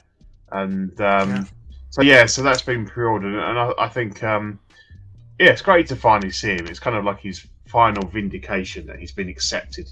The Hot Toys have made him, and he's all right now. He's all right in my book. Absolutely. Well, and again, price point I think is pretty good. Shout out to Feezy's Figures. I was watching his Hot Talk live show the other day. And Feezy always does a really good job of breaking down the figures' characteristics on his show. And he was mentioning that this one just has over 20 points of articulation, which is about 10 less points of articulation than most figures have. So if you're considering putting this in your display, it is going to be a lot more of a power posy style of figure, right? You're not going to be able to do a ton with him, but he's got the seamless body, he's got the interchangeable tongue, or like the movable tongue, the interchangeable eyes and mouths and face and all of the things. So does, for the price, nail it for me. SAPHIIRA, when you think about Jar Jar Binks and you think about all of the Star Wars films, going back to our beginning conversation today, do you think that Jar Jar Binks is stupid, like Pete says, or do you think he's maybe incredibly intelligent and is the sole purpose and reason for why everything that happened with Star Wars happened? Because let's be honest, I mean, Jar Jar is responsible for Qui-Gon meeting Annie. He's responsible for several different alliances throughout the beginning of those films. If it wasn't for Jar Jar, shit might not have gone down the way that it did. Is he incredibly intelligent or incredibly stupid? And what do you think of the figure? The figure, I'm like oogling all the details, especially on that palp, all the texture and stuff. I like love it. I couldn't help but think when Pete was talking about how he loves him because his son loves him, and I just remember like all the hate, right, that came out at the beginning when we were growing up with it.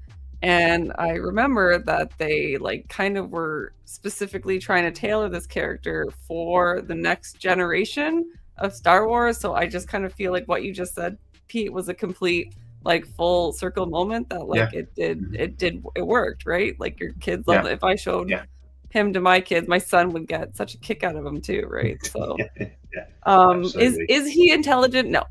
Period. Victim of circumstances. Full stop. Yeah. He is not intelligent. Poor little guy. Very well said. Very well said. Jim, Vito, what do you guys think of having Jar Jar? I mean, this guy popped up probably 6 months ago, and everybody thought, oh man, like that'd be crazy, and there was speculation, and then he kind of went dormant for a little bit, to the point where I kind of thought maybe he'd end up in the graveyard. Were you surprised that Hot Toys has actually gone in on this? And what are your thoughts on them? Kind of surprised, just because with their whole Hot Toys makes no sense with their Phantom Menace line, right? I mean, okay, Darth Maul, obvious one. We've got Qui-Gon Jinn, and then we've got Jar Jar Binks. Why do we not have Padawan Obi-Wan yet? Yeah. Where is he? Yeah. It's just like a weird one that they haven't done. Young Anakin, I can kind of get, you know. Even Padme, you know, like where is she? So they've made some weird omissions from this line. That's not to kind of crap all over Jar Jar though, because I think I can't remember how old I was when that film came out, but I was definitely the target audience for Jar Jar. So I loved him. I thought he was great. I obviously at that age was oblivious to all the hate that he got, so I didn't find that out till I was a little bit later. So I've always been a Jar Jar fan. I also, just on the intelligence thing, he must be smart because he becomes a senator. So he can't be that dumb.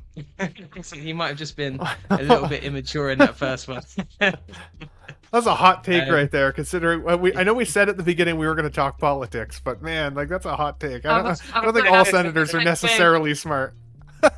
Hey, but he's a senator on the good side, right? And he may be Darth Jar Jar, so you don't know. So we'll see. We'll see. But you're an optimistic sweetheart, Jim. I feel you on that one, buddy. And I was going to pre-order this until the next figure we're going to talk about was announced, and then, you know, I've only got so many pre-orders before I bust the bank, so I had to shuffle that on for that. But that's an interesting I would change. be more tempted if there was more things that I could put him with. So right now, the only Phantom Menace figure I have is Darth Maul, which means my pairing would be Darth Maul and Jar Jar Binks, which in my head just isn't the pairing that I would envision. So then I'd have to buy Qui-Gon, you know, so that would be like an extra expense on that if I was to get this. And it's like a whole, in my brain, it's a whole snowball effect. So I'm like, I'm just going to set him aside. As excited as I was when he got announced, I was like, no, I'm going to put him to the side. And luckily Snape was announced, so that kind of like put that aside for me and got it out of my head. So yeah, but it's a really awesome figure, and I think they did good. Although interesting point on the articulation, I didn't realize that. So I wonder where the where he's missing articulation. I wonder if it's must be the neck joint. I'd assume. Yeah. So yeah. Now you did say you could pair him with Maul, and you thought that was a weird pairing. However, you could make him into Darth Jar Jar, and have two dark side users there as well. Put Darth Maul's cloak over him. That's a good point, actually. That's right. Yeah. Darth Jar Jar. I know people will 100% put Darth Jar Jar in their collection. It's definitely going to happen. Although I think I've also seen Darth Kermit the Frog at some point, so that might be stretching it a little bit. But Aaron, you got your little one. Has she been exposed to any Star Wars? I know you were saying you were thinking about getting her into it. Would you start with Phantom Menace because of characters like Jar Jar? And is this one that you would ever consider collecting for you? I think I would happily take Jar Jar into the collection. He strikes me similar to sort of the whole Mr. Freeze, Batman and Robin sort of vibe to me. Like I pre-ordered the Mr. Freeze from Hot Toys. All right, everyone, chill. Yeah, what killed the dinosaurs? The Ice Age. Yeah. Like, he's in that same category. Do you know what I mean? Like, he's sort of that character you don't want, but you really do kind of want him. Like, and I kind of want him. The same with Freeze. Like, I want him. Look at him with his hands on his head there. Yeah. Yeah, I want that. Bastard. Yeah. Yeah, silly. Yeah, stupid twat. Look at him. What a twat. And then, Jim, what you say? He actually became a counsellor. So, actually, joke's on you, isn't he? So, not a massive twat now, is he? Hot Toys over here. Yeah, Yeah, but your scientists were so preoccupied with whether or not they could, they didn't stop to think if they should. It's true. It's true. It's true. Not the Valkyrie, biggest what do you twat think as he about Jar Jar Binks here, in terms of Hot Toys? And what you've been a Star Wars fan your whole life. What was your take when you initially saw Jar Jar? Were you one of those folks that was like, "Man, they're making Star Wars silly," or did you think it was fun? Like, where were you at back in the day? I actually thought it was fun. I remember when when they were working on the pod racers and he got electrocuted and he was like, "My pung, I can't feel my pung," and I just thought that was hilarious. I know a lot of my friends who were like, "Oh, I hate Jar Jar, he's just all this and that," but I was like, I actually found him a great comic relief. There's this one thing I actually wanted them to do for this figure is I wanted them to have like maybe a really long tongue, and then so that I can have my Qui-Gon Jinn holding the other side of the tongue. Like yeah. how he pulls it out of his mouth a little bit. Yeah, that's funny. He goes, "Let go of my tongue." I think that would have been a cool, maybe a custom or a third party thing to add to this character. But no, I always thought he was a fun character, funny. I never thought he was too silly, and I'm kind of glad that nowadays people don't look at him with disdain anymore. You know, the character, the actor. Yeah. So I'm kind of glad that he's getting his sort of like recognition for what he's done for Star Wars with this character, and that he's no longer hated like he was back in the day. Absolutely. Philly, I could actually see you doing kind of what Valkyrie just mentioned there in terms of like having a Qui-Gon posed up with the tongue being slightly pulled out of the mouth, especially since it's magnetic. You could make it look a little stretched in a photo, I bet. What are your thoughts on Jar Jar here? I've always had a theory about Jar Jar. Wasn't he the one that had Palpatine come into power? Wasn't he the one that kind of, remember, he was a senator and did he like a vote or something?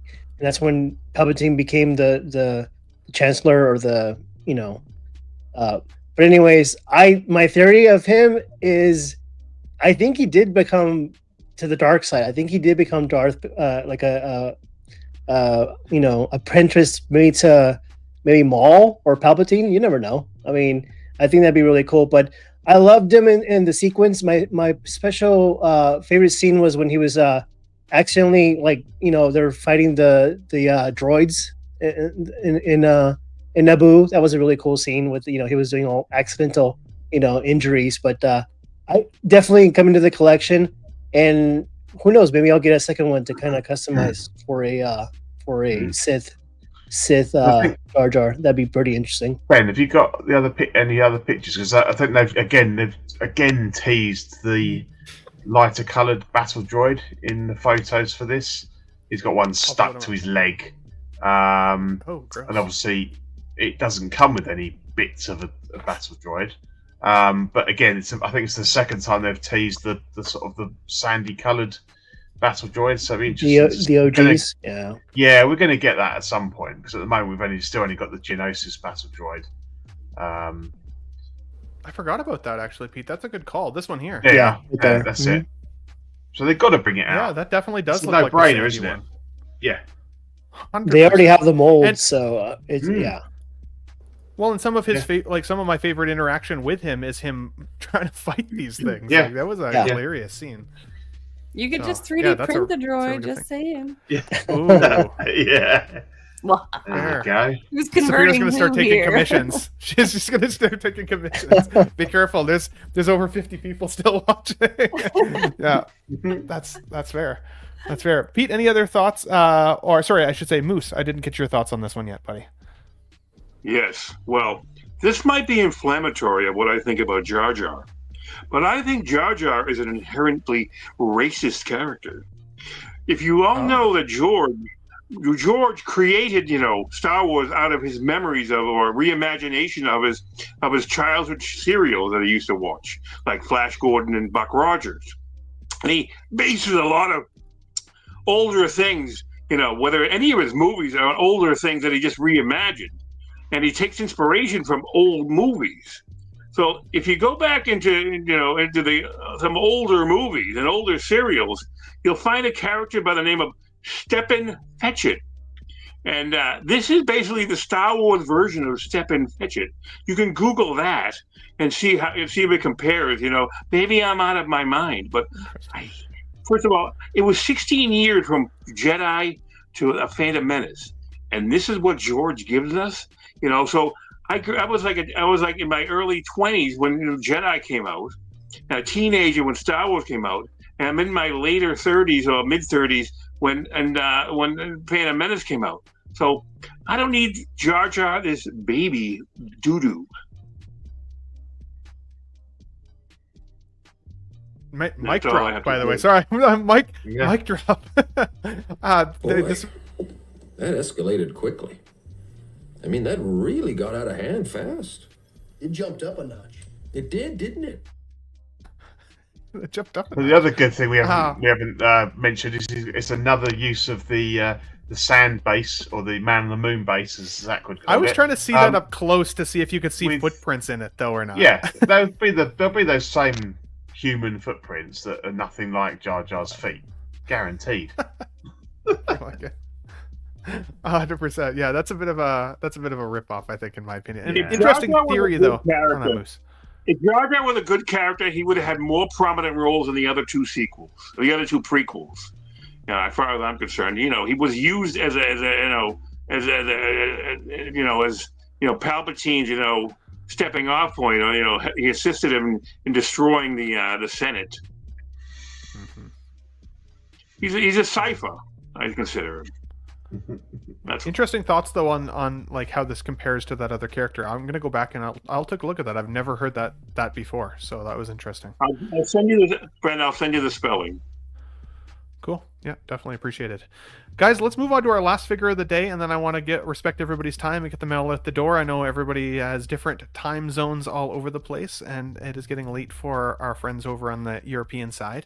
I definitely want to take a quick look at Snape here. So Inart Collectibles has shown what their figure is going to look like here from Harry Potter. Now, admittedly, I'm not as big of a Harry Potter fan as I am certainly a Star Wars fan, but I do have to admit this sculpt is ridiculously good. It looks so good.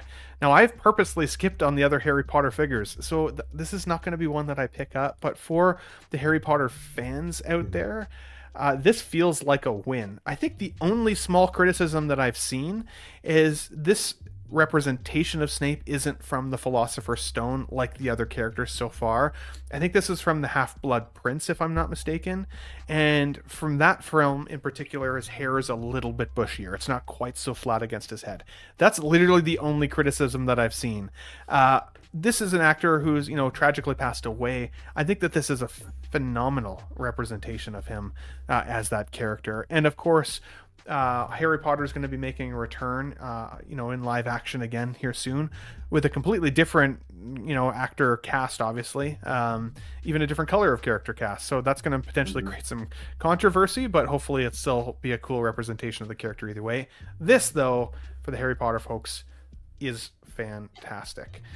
So guys, let me know in the chat here if you have any thoughts on Harry Potter here, or not Harry Potter, on Snape. But Moose, I'll start with you, buddy. What are your thoughts here on Inart, the rooted hair on this guy, the likeness? What are your thoughts there, bud? Oh, Inart will do a good job. I have no worries about that. Let me step aside over here and reach for this guy. This is the one I have available right now. If you want to, solo that. I'll play it. This is Ron Weasley, the artisan version, and it's really, really good. I did have a problem with my Harry Potter, and I had to get it repaired and get it replaced. His arms fell off. My Harry Potter. His arms fell off? His arms fell off? Cracked off. His arms fell off. And they sent me a new body, and I had to work on that. And I have the head sculpt and everything. The head sculpt is awesome, but my arms, the Harry Potter, cracked off. I don't know if I'm the only person that had that problem, but I got to resolve with 1/6 kit. So that shouldn't be, hopefully it'll be no problem. But I love my Ron Weasley, and I was really nervous when I opened him and put my head sculpt on, and hopefully I can shake him and see if his head doesn't fall off, because Inart heads are really a problem too. And I recently had a problem with my Paul Atreides, because I couldn't however they created. Well, first of all, my Paul Atreides was the wrong one they sent me. They sent me the standard version that I ordered, from them, because it's a global license, so I got it directly from them to get the mouse. But they didn't send me the right one. They sent me the standard version with the sculpted head, and I said, no, I paid for the other one, and I got a good mafia code to put on it, and I got the mouse, and when I tried to put the head on, it wouldn't go on. I couldn't get it past the the collar. So I didn't want to remove the collar, so I had a friend help me with it. So I shout out to him. I don't know if he wants me to mention his name. But I have it, coming back repaired. And Inart supposedly is going to reimburse me for my shipping costs. So, but I do like Snape, and I'll get Snape, as soon as it goes up. The 9th, yeah, probably. I think I'm going to go with pop culture because of the tariffs in China. Because I think I'll save money going through pop culture. Plus, I have plenty of pop culture points to buy a 10% promo code. And that'll take care of my tariffs, I guess. I don't know what my tariff fee will be, but I know my shipping charges, so basically from, and I'll get whatever deluxe version they have of this guy. There's more than, I'm sure I'll get the artisan version of that. So I'm all in on Harry Potter so far. I have Hermione coming, and I'll take everyone they want to make. I don't know. Great points, Moose. Great points, buddy. Well said. I don't know what it is about your takes today that are inspiring me to play clips, but as you were talking about, how much money you have at Sideshow and the tariffs, this is also what I thought of for you. It's gone. It's all gone. What's all gone? The money in your account. It didn't do too well. It's gone. What do you mean? I have $100. Not anymore, you don't. Poof. Not anymore. It's gone. It's gone. Jim, Vita, what do you think about Inart here, their showing of Snape? So I love Alan Rickman and I love Harry Potter. Like I make James to rewatch Harry Potter every year. I count out the weekends up to Christmas, and we have to watch one movie each weekend. If we skip the weekend, we have to watch 2 next weekend. So there's no question. I have a Harry Potter one from Disney when we visited. For me, there's easy. My probably gonna be first pre-order, because I myself haven't ordered the figure yet, so that's probably gonna be my first pre-order ever. Just a great character. For me, it's just nostalgic. I remember myself crying 2 o'clock in the morning reading the last book, realizing what kind of character the Snape is and how much everything was depending on him. So for me, it's a great character, and the likeness is amazing. But as you said at the beginning, I straight away picked up obviously on the hair and the being it from different books. It's straight away for me no, it's the outfit and the hair and the figure doesn't completely match into the same book, the same Philosopher's Stone. It's not that mishmash the two, isn't it? Yeah, so that's a bit annoying. But I suppose it's with every figure, something does annoy everyone in every figure. So it's really just picking up those little bits. But for me, Snape is definitely the one.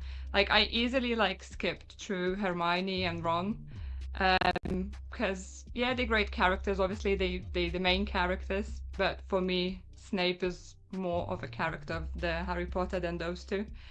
It's just my take. No, that's a really good take, because honestly, I think hair is important.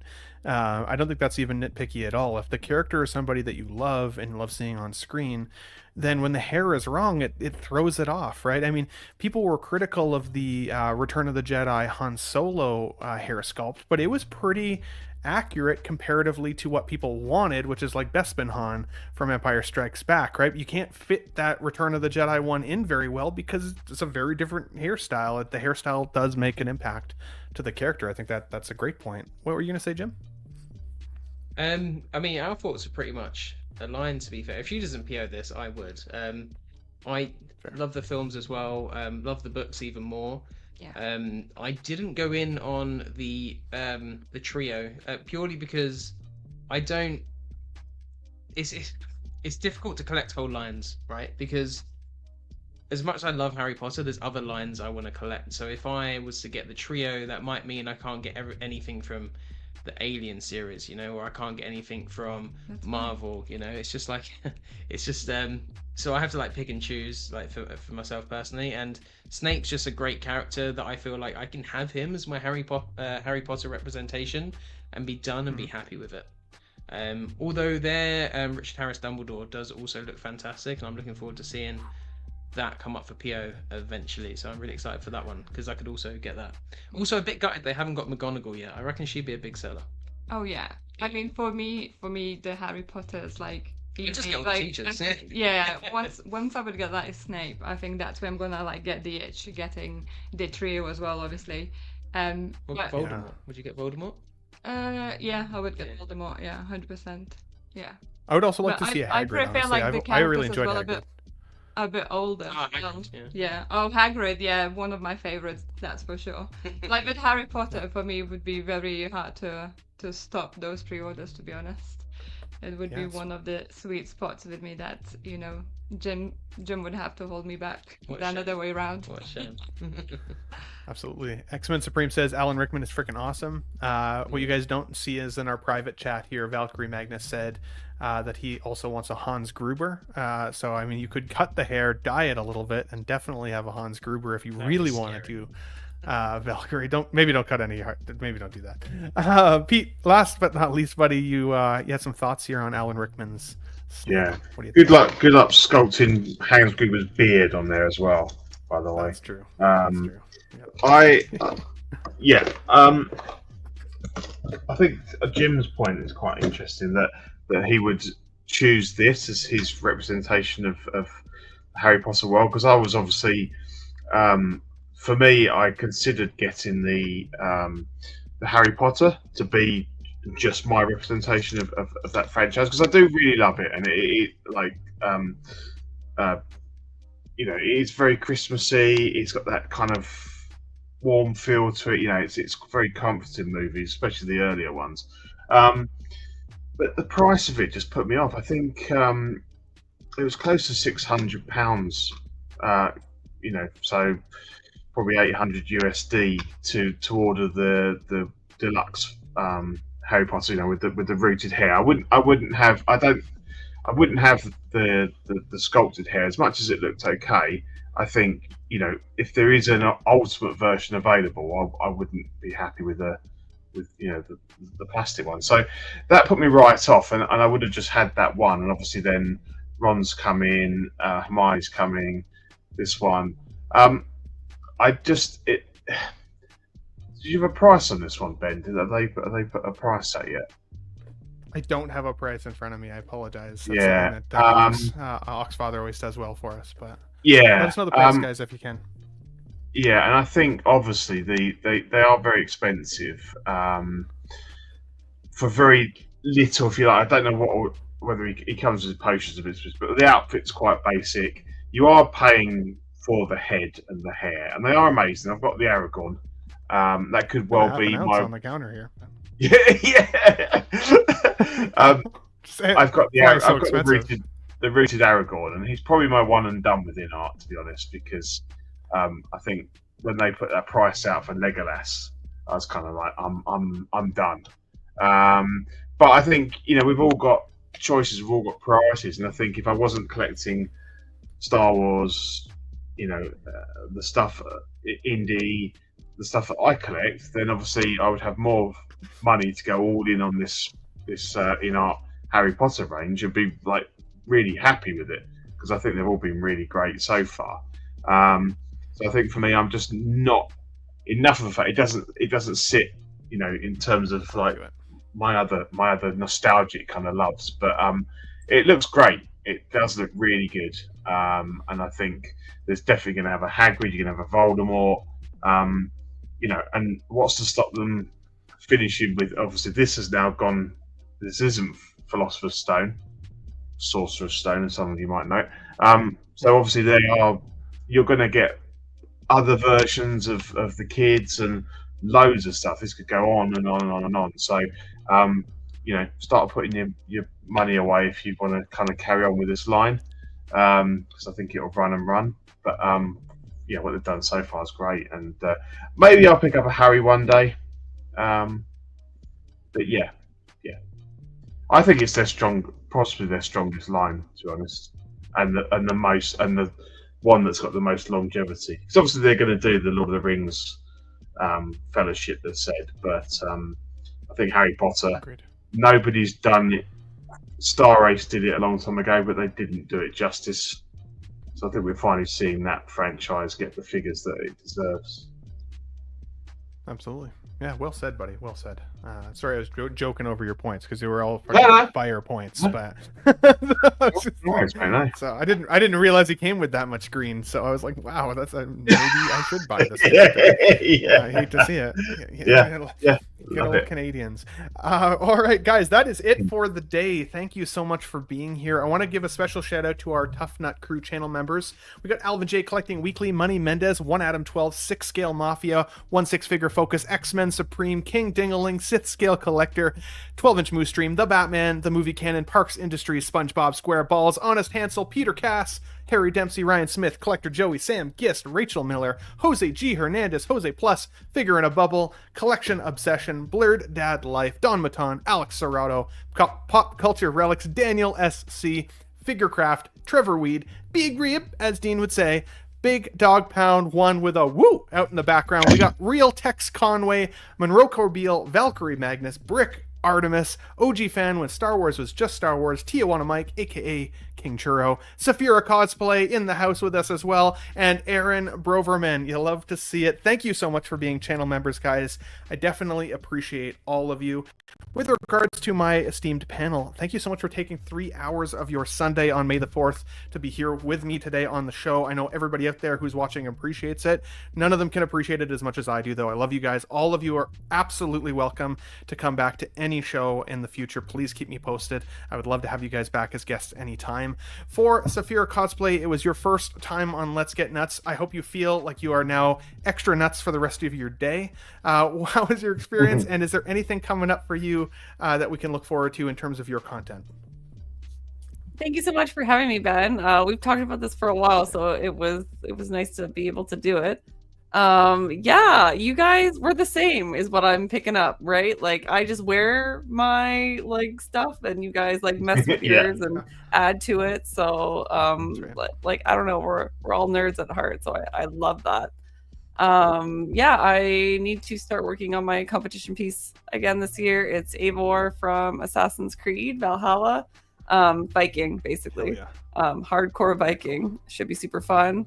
And yeah, if you like talking about cosplay or 3D printing, you can join us on Twitch or my Discord if you have questions. Otherwise, it was so great to meet you all. Hell yeah. Well, thank you so much for being here, as always. Definitely please follow SAPHIIRA Cosplay on TikTok as well as Instagram. I will post the links in the channel here after the fact as well, just so she could be found a little easier. And maybe we'll get you back on future shows. Let me know if there's ever another one you want to jump in on. 100%. So yeah, definitely thanks for being here, my friend. Jim Collector and Her Geek Side Vita. Definitely follow the Instagram page, Her Geeky Side, as of today. It was generated today. A great day to do it. Anything coming up for you guys that you're looking forward to in the coming weeks? Well, yeah, I'm just gonna uploading my backload of pictures Jim never uploaded because they weren't good enough, and then he goes back to it and says, "Oh wow, this is amazing! Why you never shared this with me?" And I'm like, I'm only joking. Yeah, it's great to be here. Thank you. It's my basically second live stream, so yeah, I'm getting used to it, but it's really lovely and friendly community, which welcomed with arms wide open. So it's really nice. Thank you all. Absolutely. Absolutely. That's Thank you sweet. guys for being here as well. Especially for SAPHIIRA and Jim and Vita. We don't always have this big of a panel today with as many folks wanted to be on for May the 4th, right? So in future streams, I'll keep it to probably 4 people so we can get a little bit more time with each of you as well, because I'm still curious on Jim and Vita, your story and how you guys got into collecting. And I want to know more from you guys. So I got to get you back so we can have a little bit more of a intimate Let's Get Nuts, I guess is what you could call it. That sounds grosser than I intended, but you know what I'm trying to say. So, but thank you so much for being here, guys, and staying up late to be with us. I appreciate you guys. Valkyrie Magnus, the man, the myth, the best sweater on the stream today. Anything coming up for you in life, buddy, that you're excited about? Not much right now. I just recently came back from the Bay Area and had In-N-Out burgers, which are just totally awesome. Lucky bastard. And then coming back from from the Bay Area, we had this great view of downtown Seattle, which I took awesome pictures of and put it in my Instagram, which I'm really excited about.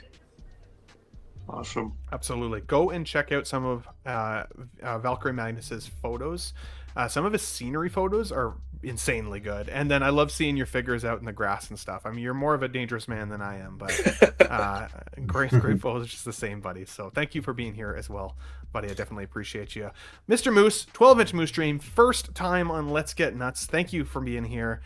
You were way more appropriate than I expected. So look at you. You love to see it. Yeah. Anything. No, this is not a challenge for next time. One of my topics I brought up to you earlier. Because I wanted to talk about the Cherry Blossom Stormtrooper figure that I bought on Friday that I've been able to secure, even though I don't have a Haori, but I'll probably buy some silk from Michaels and get some decals from Michaels and cherry blossoms and make my own Haori, because I don't really want to buy the Stormtrooper for like $600 or $700 off of eBay, just for the sake of getting that stand, which I probably wouldn't use anyways. Just eat a cherry but over top of it. I want him to wear that Haori so I can display my Stormtrooper with Lady Pool, because she's going to cuck Deadpool, because she's having an affair with that Cherry Blossom Stormtrooper in that Haori, because it looks like someone. I always consider him like the one night stand Stormtrooper. That's my comment for the night. Thank you very much. Love it, buddy. Well, we will look forward to that photo. Make sure you share it with me, because if you're not on the next show, I can at least pop it up in the show sheet, and people can have a good look at your creative display. Very, very creative. I'm working on it. I want to have a meta Deadpool display. I want Deadpool to be looking over everybody's shoulder if I could. But because I only have about 5 Deadpools. Well, actually, I have 7, because I haven't opened up my Deadpools 1. And my second copy of Deadpool 1. But, so as soon as I get everything, I'm working on it today. I was feverishly working before I came here on my muscle racks, because I'm moving things from one place to another and getting rid of old bookcases. Getting jacked on those muscle racks. You love to see it, buddy. Thank you for being here, as always. And welcome to the Let's Get Nuts show, of course. Mr. Philly, Figure Craft, one of the best YouTube channels out there in 1/6 scale collecting, in my opinion. How are you, buddy? Anything coming up for you on your show that we can look forward to? First of all, thanks for the love, Ben. It's always a pleasure to be amongst your awesome panel and you. And thanks for having me. I am going through a little bit of an overhaul. It's been about a year and 6 months since my last collection tour, so I'm gonna redo this and probably get something ready right around Comic-Con, San Diego Comic-Con. I'll have a video by then, and then I'm also in the process of finishing the Yoast Batmobile video. He's actually sending me messages like, when are you gonna finish it? When are you gonna finish it? I'm like, okay, Yoast, I'll get on it as soon as I can. It's just, you can't rush perfection, so but and other than that, that's pretty much it. Thanks for having me. It was nice meeting all of you I haven't met before. For the usual peeps, great to hang out with you again. Happy May the 4th. And on a funny note, today my wife was like talking to me and like, what do you want for dinner, honey? And I'm like, I don't know. It's like, she's like, let's get In-N-Out. And I'm like, honey, we had In-N-Out last week. And I often forget that a lot of you people are not close to In-N-Out. So maybe I should start probably appreciating In-N-Out more than I usually do. So thanks for reminding me on that. So I will be having it now for dinner. And again, it was a pleasure, and thanks for having me. Thanks for being here, buddy, as always. I apologize. My buzzer was going off as you were talking there, so sorry about that. Love having you here, man, as always. Thank you again for being here. Aaron Articulates, anything coming up on your show, my friend? Thank you for being here as well. Anything coming up for you that you're excited about? Oh, you're muted. Did I mute you? That might have been my fault. There we No, go. is that you? There you go. No, I can hear you definitely now. not me. No. Yeah. Definitely a live and uncut with Pete and Jim, and Ian hopefully soon. Yeah. If you fancy a bit of sort of rants and raves about life, tune into my channel. That's what I'm all about. What's next for Aaron? A banging hangover tomorrow. Yeah, I'll ride it though, Pete. This is what I do, mate. This is what I do. As long as it's not too hot. No, it's cooling down though, isn't it? Yeah. It's cooling down a little bit. Yeah, it has, yeah. Yeah. Guys, we nearly have 1,000 people that watch this show every single week. Aaron needs 11 more subscribers to get to 100. Yeah. Please, of you Yeah, 1,000 come on. people watching, hit the subscribe button. Aaron I've got an Articulates. Let's AI. get I've this got man I've got over an 100. AI AI intro now as well. Little intro That's right. video. Yeah, it's really good. Yeah. If May the 4th is really with you, you will subscribe to Aaron Articulates. There you go. Holding you to it. Love to see it. Dude, There it thanks for is. being here as always. Definitely appreciate Anytime, you, Ben. man. And thanks for the good laugh as always. Pete, last but certainly not least, Only Fools and Collecting, a division of Collecting Weekly, and just the man himself. Anything coming up for you, buddy, this week that you're excited for? Yeah. For those of you that are new to the stream, Ben and I owe our beginnings of podcasting to Collecting Weekly. Both alumni of that fantastic channel. So if you're not aware, search Collecting Weekly on YouTube and on your podcast as a part of a group of shows. OFAC is Only Fools and Collecting, that myself, Ian, who's not on tonight, and Aaron has just joined us in the last sort of 3 episodes. It's kind of like a British take on collecting. We have a laugh, we swear a lot. It's good fun. We put a show out. Yeah, we're a little bit more random with our streaming now, but we're trying to get on about sort of once a month when all the planets align. We put a show out a couple of weeks ago, so check that out if you haven't already watched or listened. And yeah, we should be back. Well, sometime this month. So yeah, look forward to seeing you all. Absolutely. Please Yeah. do me a favor. Go subscribe to Collecting Weekly. They're my boys. Yeah. They are some of the ones that helped me get into Six Scale streaming to begin with. Yeah. If it wasn't for them and Marco 16Fix, I would have never done my own YouTube channel. So I love those guys. Definitely pay them the respect and give them a sub if you haven't already. And go and check out Only Fools and Collecting on there as well. Super fun show. I always miss it because it's like middle of the afternoon for me, Yeah. but I end up watching it either while I'm on the road and I try to text you guys, which I shouldn't do, or after the fact, of course. But guys, I love you faces. We're at the 3-hour mark. Thank you so much to the chat for watching for 3 hours. Thank you so much to my panelists for being here as always. Today, you were on the Ben Thomas Show. If you're new to the channel, please hit the like button, smash the subscribe if you're new to it as well. And we'll catch you guys on the next Let's Get Nuts. I will say, SAPHIIRA, we got nuts. Thanks for watching, everybody. Wow, what a great audience. You should have subscribed to my channel if you haven't already. Because subscribing makes it easy. Yes, I go watch what I do. Frankly, my dear, I don't give a damn. It's gone. It's all gone.